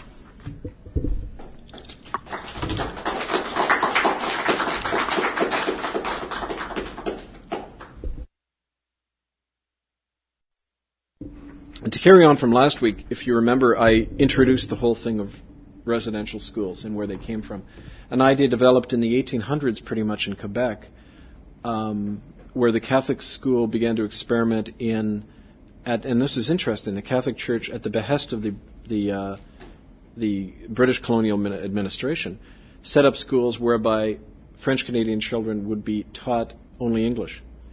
So it was kind of like a precursor to the residential schools. Now, the difference, of course, is we're not an oral culture. In the oral cultures of the Native nations across Canada, language very much was a demarcation between one territory and another, especially in BC, where over half the native languages are found in Canada. There was a lot of linguistic diversity. And one of the things that people continually tell us is how the trap lines and hunting territories and fishing areas were established by where one dialect ended and another began. So if you're a colonial power and you come in and you want to take somebody's land, in that situation what you want to do is confuse the languages and the dialects so that nobody knows, A, what their land is anymore, and B, who they're related to, because it's all based on kinship. Now, if you confuse that, you've effectively destroyed the claim those people have to their own land. And that's why the residential schools and the land seizure were very closely linked, because that was the main purpose of the residential schools. Time and again, the destruction of language uniformly in every single residential school, that's what you find. The children are brought in and they're beaten and even worse things done to them if they speak their own language, just terrorized to forget their language. There's even the case of a group of Cowichan men and women who were part of the group that was taken over to Edmonton. What tended to happen was, in northern BC, the kids were shipped into Alberta, and for some reason. And a lot of them ended up at this place called the Charles Council Hospital in Edmonton, which is run by the United Church. And several of my friends there describe how, and it's very moving actually, I went to a healing circle in Nanaimo, and Doug, one of these native men, said, I hadn't remembered anything about what went on there until I read your book, and then you made reference in there to electric shocks. And suddenly it all came back. I remember that when I was carrying the bodies, after I carried the bodies of these children out of the hospital, and we put them in this burial site, they gave me these electric shocks so I'd forget. And he said, I couldn't say the name of my mother in my own language, and that's something you never forget, yet I had forgotten how to say it. And so definitely I think there was all sorts of experimentation going on too, and how to, get rid of language in other ways as well. But I think, again, it's an example of how behind the horrific practices there's an intent. And the intent is to destroy the identity of people so that they don't claim the land as their own anymore. And I think by now we realize how much was at stake from the point of view of just the amount of wealth here on the coast. For those of you who don't know, one of the reasons I got thrown out of the United Church is I discovered that the church had been selling native land to various logging companies, which are financial backers of the church. And this one, to give you a case study, and I mentioned this fellow last time, John Ross, he was a missionary, Presbyterian missionary, sent out among the Ahousaht people of Vancouver Island. And he was given magistrate powers by the provincial government in 1903. So he was church and state rolled into one. He was the local court, he was the missionary, and he's in these special courts he used that power to arrest any native chief who wouldn't surrender their land or send their children to a residential school. And he got land from them that way. And what happened was this land that he basically stole from the Ahousats ended up in the hands of the United Church when the Presbyterians joined them in 1925. Now, I found out about this in 1994 because I'd been doing a lot of funerals up in Ahousaht. That's, if you know the area north of Tofino in the Clayoquot Sound, it's a place called Flores Island. And it was the ancestral homeland of the Ahousats. And one of the times that I was there, we had done the funeral. It was really a moving funeral. One of the elders had died. And when I got there, the entire village had emptied. Men, women, children, the smallest little baby, right up, everybody was there. And they were accompanying the coffin of this elder. And I really had an amazing sense of that they were a community. They were like a family, that they had still, despite all these terrible things that had happened to them, they had stayed strong and together. And it was really beautiful to see that. But at that funeral, whenever there's a funeral or wedding, there's like 2 days of feasting. And during that time, was one of the reasons I put on so much weight then. But during the time after the funeral, a fellow called Chief Earl George began to tell me about this history of what happened to the land there, and how John Ross, is that missionary, his grandson had been sold all this big chunk of land, 200 hectares of old-growth red cedar, for $2,000. The United Church had sold it really cheap to the guy's grandson, who then flipped it and sold it to Macmillan Lodell for $50,000 or more dollars, and $58,000. And then Macmillan Lodell is selling it for. It was actually part of, if you remember, Weyerhaeuser took over MacBlow, biggest corporate takeover in BC history. One of the reasons that happened is they wanted to get into the last of that old growth. There's only, if you look at a map, there's hardly anything left on Vancouver Island. One of the ways they got that old growth was because of these deals going on between the church and the company. So anyway, the very fact that when I wrote a letter about that to the church, I was then tossed out of my pulpit 4 weeks later and eventually thrown out of the church, it tells you something about how important, that whole history is to the power structure here in the province. I mean, in a colonial system, and a thing to remember in Canada, we never had there was an attempted revolution in 1837 to bring in responsible government, and that was defeated. William Lyon Mackenzie in Upper Canada and Louis Papineau in Lower Canada. And the thing that defeated them was this, what they call the Family Compact, which was a small little group. There's a great play about this by Rick Salutin called 1837, The Farmers' Revolt. I don't know if you've seen it. But it's a beautiful play about this whole history. And the people who ran Canada then are pretty much the same people who run it now. And there's a small little elite. And they're all integrated. At the time, it was the church, the Anglican Church in Upper Canada, the Catholic Church in Lower Canada, a colonial administration, the judges, and the small wealthy class. Well, when you look at what goes on in Canada today, it's the same arrangement. It's not the British Empire now; it's the Americans, by and large, who are holding the strings. But it's the same kind of colonial arrangement. And the example I give about that is not only the existence of positions like Governor General or Lieutenant Governor; those are colonial appointments. People who are accountable to the Queen in London, but not to the people here. Something most people don't know in BC, it's not the police who lay criminal charges; it's the Attorney General. So that's an old colonial system whereby the party in power gets to tell the police who to lay charges against and who not to lay charges against. If one of their friends gets arrested, the Attorney General can intervene and tell the police not to do anything. And that's still the same way. The police do not have autonomy to lay their own criminal charges separate from the Crown Counsel, who's an appointee of the Attorney General. So all of this is really relevant because when it comes, as you were saying earlier, why is it that Native chiefs who are state-funded, church leaders, other people don't want this stuff to come out? Because as with this case of the House of Land deal, exposing any part of this exposes the whole arrangement. And suddenly Canadians can see that, well, we don't live in a democratic system. It's how could these crimes have been committed, and yet the churches and governments still are not being held accountable for them?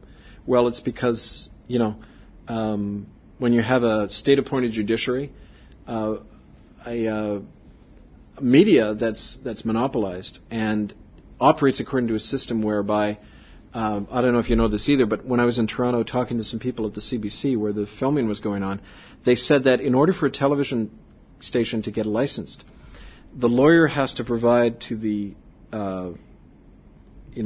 people, the CRTC, a thing called, I think I've forgotten the exact term, but it's to prove that you've never been sued. Not that you've never been sued successfully, but that nobody has ever brought a lawsuit against you. Well, in order to get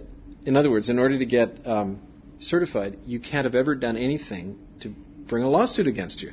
Now, that's absurd. If you're in any way media that is probing into these things, you're going to offend somebody somewhere, and they're going to threaten you with a lawsuit. Well, instead of, like in the States, the burden of proof is on the person who is claiming that they've been liable to prove that they have been libeled. In Canada, it's the other way around. The burden of proof, let's say I suspect that one of you is doing something of a criminal nature, and I say to the police, I suspect so-and-so is guilty of whatever. In Canada, that person can then sue me for having made the allegation, and it's up to me to prove that it isn't true, or that it is true. And that's kind of asked backwards. I mean, the way under common law, if you libel has no defense, if there's let me put this another way, if there's a basis to you believing that this is true, then that's your defense in a libel case. So, for example, when this stuff first began to come out, and we had a forum in 1998 where Native survivors of the school were describing what had gone on. As soon as the testimonies went public, the United Church began to issue statements about this is libelous against these missionaries and other people. I think I've on 4 or 5, I've lost track, different occasions, I've been served papers by the church, cease and desist notices. You're not to talk about this anymore. I just ignore them because it's my right to talk about these things. And they never follow through with them, but it's a scare tactic. Well, you see, lawsuits, the threat of a lawsuit is used not only to shut people down, but to shut the media down. And that was my original point, that the media in Canada, all you have to do to shut up the media is to say, I'm going to sue you if you talk about me. And then they'll be quiet. So that is not a free press. That is a controlled press that's controlled by the people with the money and the power to threaten them with lawsuits. So in that context, it's really, obviously, we're at a great disadvantage in terms of bringing out this information. But at the same time, all of that is a great advantage, because the minute you provoke the beast, if you like, it has less legitimacy. It exposes itself very easily. Now I'm trying to think of an example of that. I can't at the moment, but something will come to mind. The point is that if you take a step back and look at what we're dealing with here, we're talking about a policy devised in 1910 in Ottawa between the various, by the Anglican, the Catholic, the Presbyterian, Methodist churches, and different wings of the government, to legally enshrine these things called residential schools. And I began initially to talk about that. And what this did is it created a legal framework for these residential schools. Basically, it said the churches run them, the government sets up the structure and provides, the legitimacy and some funding for them. But it's pretty much a church operation. And on two occasions that I found in the 1930s and the 50s, the the federal government tried to close residential schools. But each time, the churches, in the 30s, the churches threatened to start a big public campaign to bring down the government if they closed the residential schools. And in the 50s, it was done more subtly, but the pressure was nevertheless there as well, that the churches made the argument that if we're going to make these children good Christians, they have to be in these boarding schools away from their parents. In some ways, I think the churches were being the front men for other interests, like, as we see on the island, these logging companies that needed to get in there, and they couldn't log off these areas if they were still habitated by large native communities. As I mentioned the first time, the pre-contact population of Vancouver Island was probably 250,000 native people. And by 1920, it had fallen to about 20,000, 10 to 20,000. So, I mean, the area, it was open for exploitation by logging companies and others. Again, not accidentally. Where I left off last time was I took us up to the period around the 1930s, and I showed you a document which really has created a big tempest in a teacup. And it's kind of funny the way I found this. It's called the Application for Admission Form. Now, in 1996, when these lawsuits first began, if you remember, or maybe you don't, but in February 96, the first lawsuits began from residential school survivors.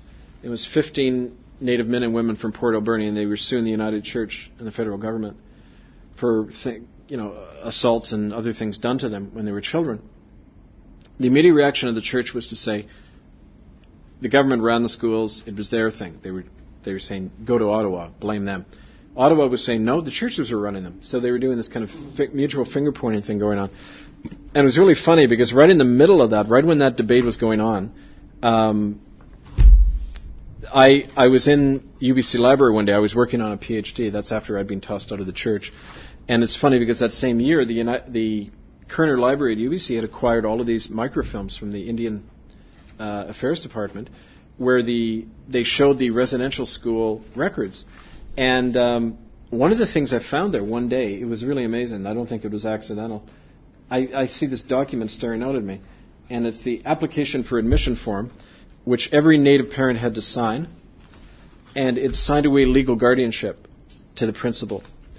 Now, this happened sometime between 1929 and 1933 for the first time.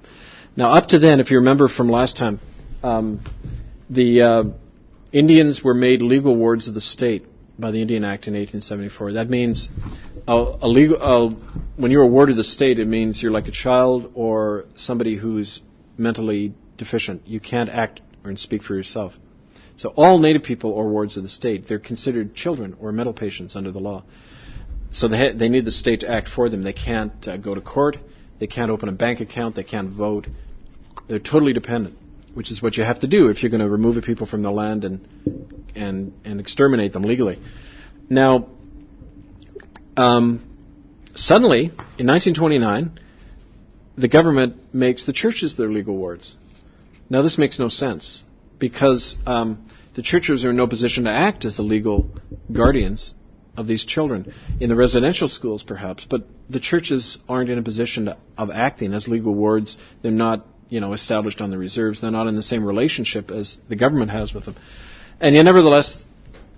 So it was an application for admission to a school? Yes, I'm trying to find it. It's in here. And it's a form whereby it says the parent had to sign it, and it said, I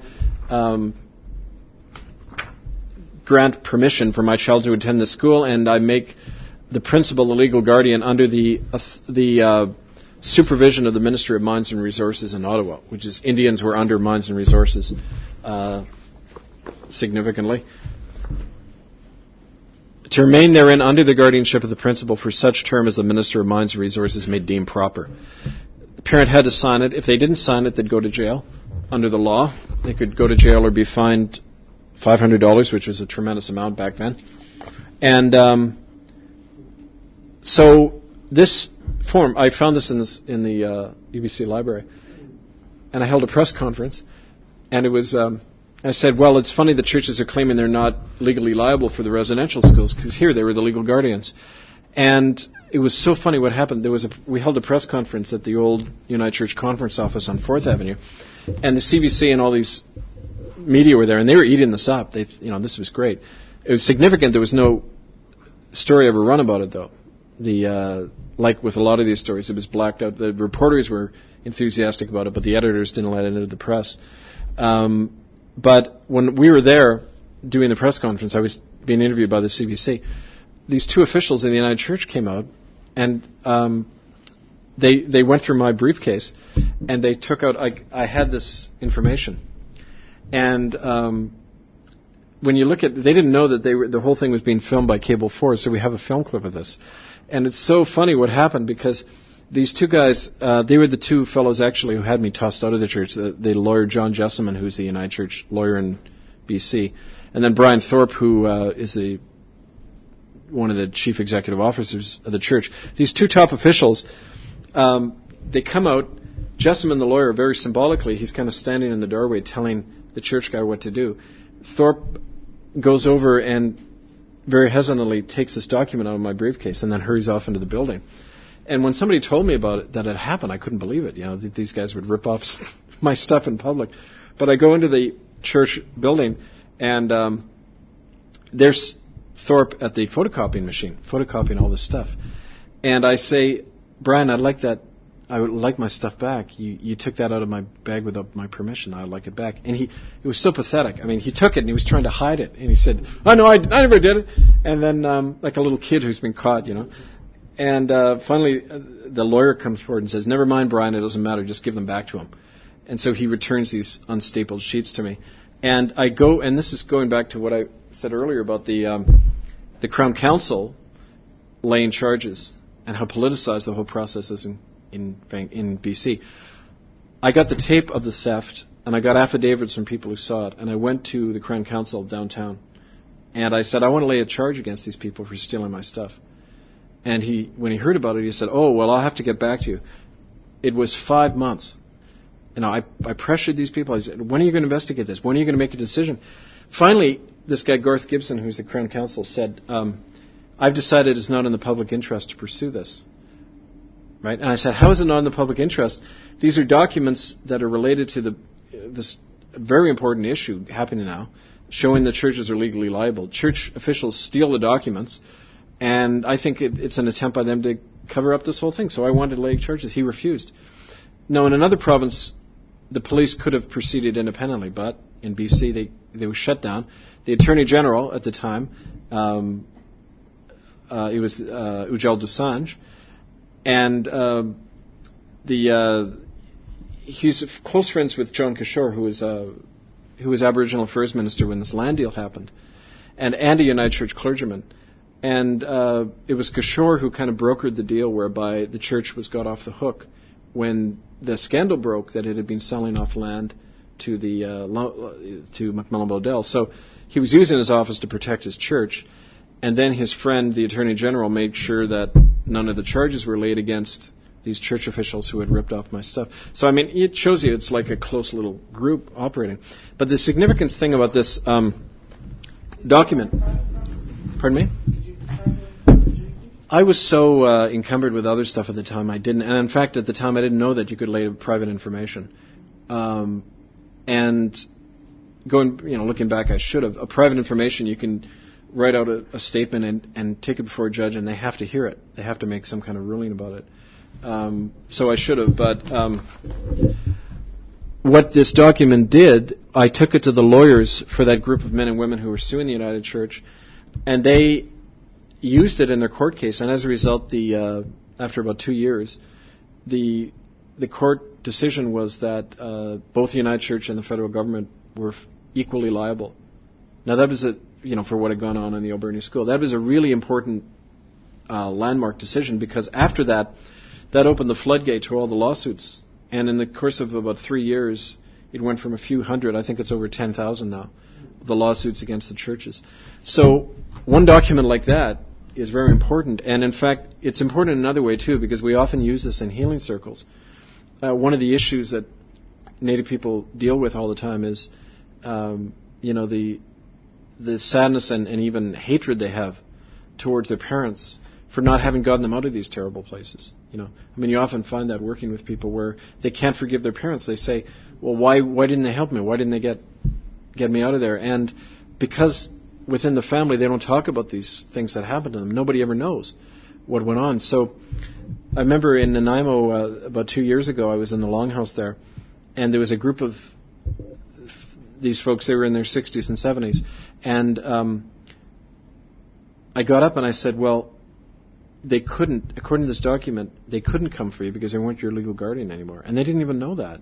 And I remember passing this document around to them, and they were crying, and they were like letting go. It was almost like you could see this amazing weight going off their shoulders of forgiveness, realizing now that they were caught in a system. There was no point blaming each other anymore. They were caught in this system that they didn't even know about. And we then took this and burned it in the fire. And it was amazing healing that went on that day. And because I think that when it's a word that's thrown around easily, healing, and there's almost the assumption that if you give people a bit of money, that's somehow healing to them, but or an apology, a verbal apology. According to at least the Hausa people that I know, they have no word for "I'm sorry" in their language. That an apology is not an abstract idea, because you can only make restitution by doing something. You can't. The idea of an apology doesn't make any sense to them.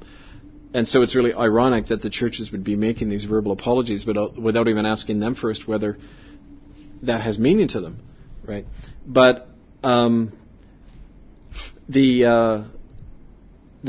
terms of healing, when people can name their pain, they can name what happened to them, and they can see that it wasn't just them, it was a whole system done to them and many other people. Suddenly, and I experienced this in Toronto yesterday, suddenly people break out of their individual despair and they start connecting with all the other people who went through the same thing. And that is part of the empowerment that I think has the government and the churches worried. Because when that starts happening, then people feel healthy enough and strong and brave enough to be able to say, yeah, well, they not only molested me, but I saw kids being killed. I know about the sterilizations, etc. And it's that, a lot of the work I do is that I'm helping the people regain their voices so that the whole story can come out. So that's, the importance of this, how this kind of research connects with, the people's lives on the ground and how it's helpful that way. The other thing that, just looking historically in terms of the residential schools, in 1929, when this happened, there was a period, and I don't think it was coincidental, between 1927 and 53 in Canada, no Indian person could hire a lawyer. And if you're a lawyer and you took on an Indian client, you were disbarred. And they never gave a reason for that. The law societies and the government never gave a reason for that. But when you look at what was going on, that was a period in which, and I think I made reference to this last time, areas like BC, the resources were being opened up in a big way. The multinationals were going into these territories in a big way, especially American multinationals after the war. The hydroelectricity, the mining, the trees, they were all fueling the American post-war industrial boom.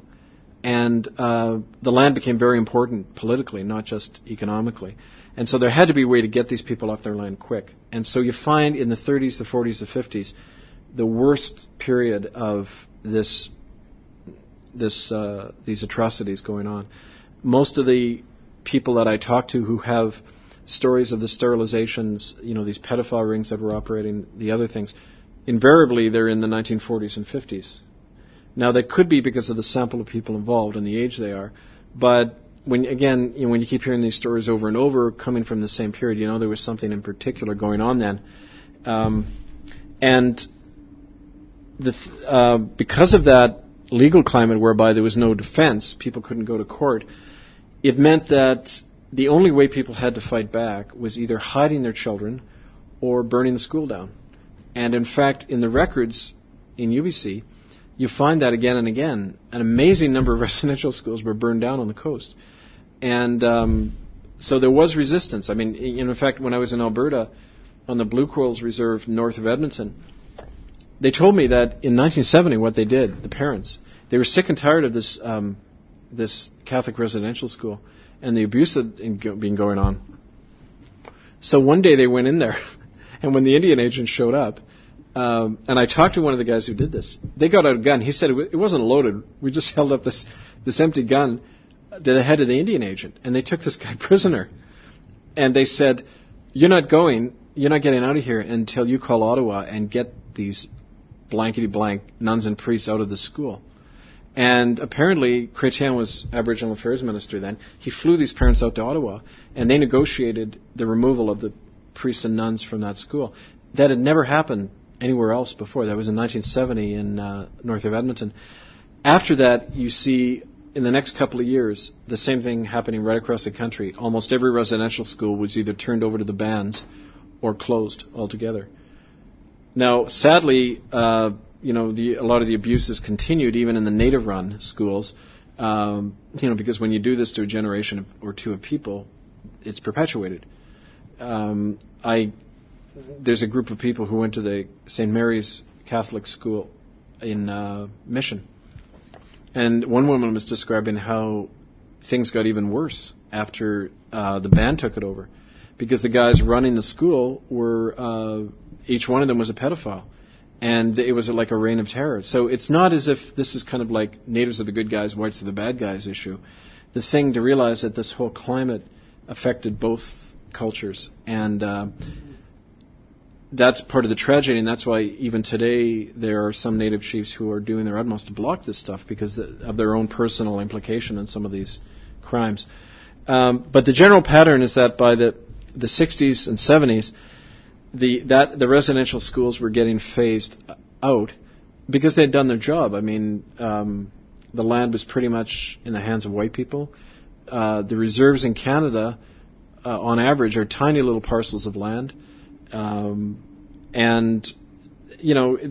achieved their aim, which was to deculturalize and make Native people pretty much landless, poor people in their own land. And again, you just have to look at the death rate consistently. I mean, it wasn't as if half the kids died in 1920 and then by 1930 and 40 it had fallen off. That's not what happened. When you look at it, the death rate is staying constant right across the decades. So, if you pretend this is not Canada for a minute and hear that that's going on in some country, the first conclusion you'd probably come to is that, well, there was the intent to continue to do that to keep the numbers down for some reason. And I do believe that there was a policy of culling down the numbers of Native people to probably 50% or less of what they were originally in order to manage them more effectively. The main way this happened was by a practice of exposing children to communicable diseases, as we described earlier, and then just not treating them. So if you can imagine whole dormitories of kids being deliberately exposed to tuberculosis and then just left to cough their life away. It's horrible to think of. And you have to ask yourself, who are the kinds of people who could do that? And one of the things that really became obvious to me after a while in this is that the only, like by analogy, I actually knew when I was growing up in Winnipeg, I knew my next door neighbor, they were a German family, and my best friend, Chris Martin, his dad, believe it or not, was in the SS. And he used to come over, and my parents and him didn't really get along, but my dad's eldest brother was killed in the war, so I mean there was a lot of friction. But he was saying once, I remember my mom telling me this, that what they did as a conditioning process in the SS, they were each given a little puppy, and they raised this as their own, and they were told, this is going to be your dog, like guard dog. And so, they formed a real bond between. And then one day they were ordered to bring their full-grown dog into this hall, and they were given piano wire, and they said, strangle it. And the ones who couldn't do it were thrown out of the SS. So that's, any, when you look at the special forces in any military, they go through a similar deconditioning, dehumanizing process. Yes. Selecting those exactly. who are fit to be there in SS and those who are not. Right. And now the same process had to have occurred in the residential schools. Otherwise, how could the staff have done these things? They could only have been done by people who had lost any human connection with the native kids. So the thing to look at, too, is what was that process? And that's all got to be documented, because that's really at the heart of how this could have happened. There was a forum we held in February of '98, downtown Vancouver at the SFU Harbour Centre. And there was over 400 Native people there that night, and they were all survivors of these schools. And halfway through the evening, this white woman stood up at the mic. I don't like using that term anymore, white, but you know what I mean, non-Native European. Marilyn Matthews. And she said that she had been a matron at the Alberni Residential School for 1 year. And she had found a child being beaten with a piano leg by another matron. And she said the blood was flying. This kid was being beaten to death. So she grabbed the woman doing it and piano leg. And she grabbed the woman doing it and just cold cocked her and knocked her out, right, to save the child. Well, she got hauled before the principal, John Andrews, who I'm glad to say was finally put on trial a few years ago. And Andrews fired Marilyn, not the woman who was beating the child. And she said, what about this child? I mean, she was killing her. She said, Andrews said, and she quoted this guy, anything that happened to the little squaw would have been preferable to losing that woman because she plays the organ on Sunday morning in church. Now, that's the principle of a residential school speaking. It isn't just some thug they've hired to work in the furnace room. It's like the legal guardian of these kids is saying it's okay to kill children. Okay, now in a way, what more evidence do you need than the regime of terror going on in those schools? When I shared that example, I once spoke at believe it or not, a United Church. They smuggled me in somehow. I told that to the people, and the church people, they were fairly sympathetic, but when I told them that one, they just couldn't believe it. They said, no, you've got to be making that up. No one would do that. And I said, well, this is an eyewitness who was there, and I've had Native people corroborate even worse things that the guy did, John Andrews. But they just couldn't believe it because there's this mental barricade to believing that our culture and our churches and that could have been part of it. My throat is getting sore, so I think I'm going to stop soon. But to show you, I think where this is leading, the residential schools were closed, but the thing to understand is the climate and the damage continues.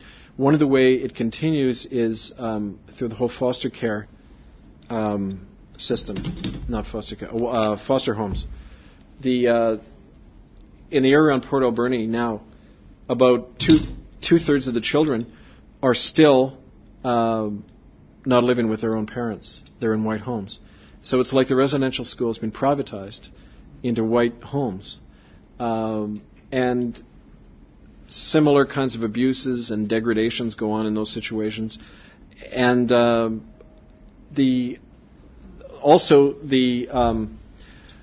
there's a syndrome that was identified by court psychiatrists a few years ago, and that's the intergenerational residential school syndrome, whereby people are suffering now from the effects, even if they never went to the residential school, because their parents did. And what's really odd is that the people like my age or younger who never went to the res school but whose parents did exhibit exactly the same traits, suicidal tendencies, self-abuse, all the same traits as if they had gone. And, so you don't have to have been physically present in these schools to continue to suffer the effects. Now, when you multiply that, I mean, these are literally every Native family is affected by this. I mean, it's the single worst cause of all of the problems in Native communities. And again, I would make the argument that it's not accidental. When you have a system designed to eradicate a certain group of people, a system of genocide, you can't turn it off. The only way it got turned off in Europe was because Nazi Germany was militarily defeated. But that never happened in Canada. The system that did this has never been destroyed. So the institutions that did these things are still in power. So that's the main dilemma, and yet it's also something you have to recognize. Otherwise, none of this makes any sense. And neither does it make any sense why the perpetrators are continuing to basically get off the hook. I think to the present time, they've only convicted 2 people. After 7 years of the official RCMP investigation into the residential school, 2 people have served time. So I think I'll leave it at that. Why don't we open it up for discussion and questions? I know I rambled a lot. I apologize, but okay. Thank you. Let's open it up for questions and comments.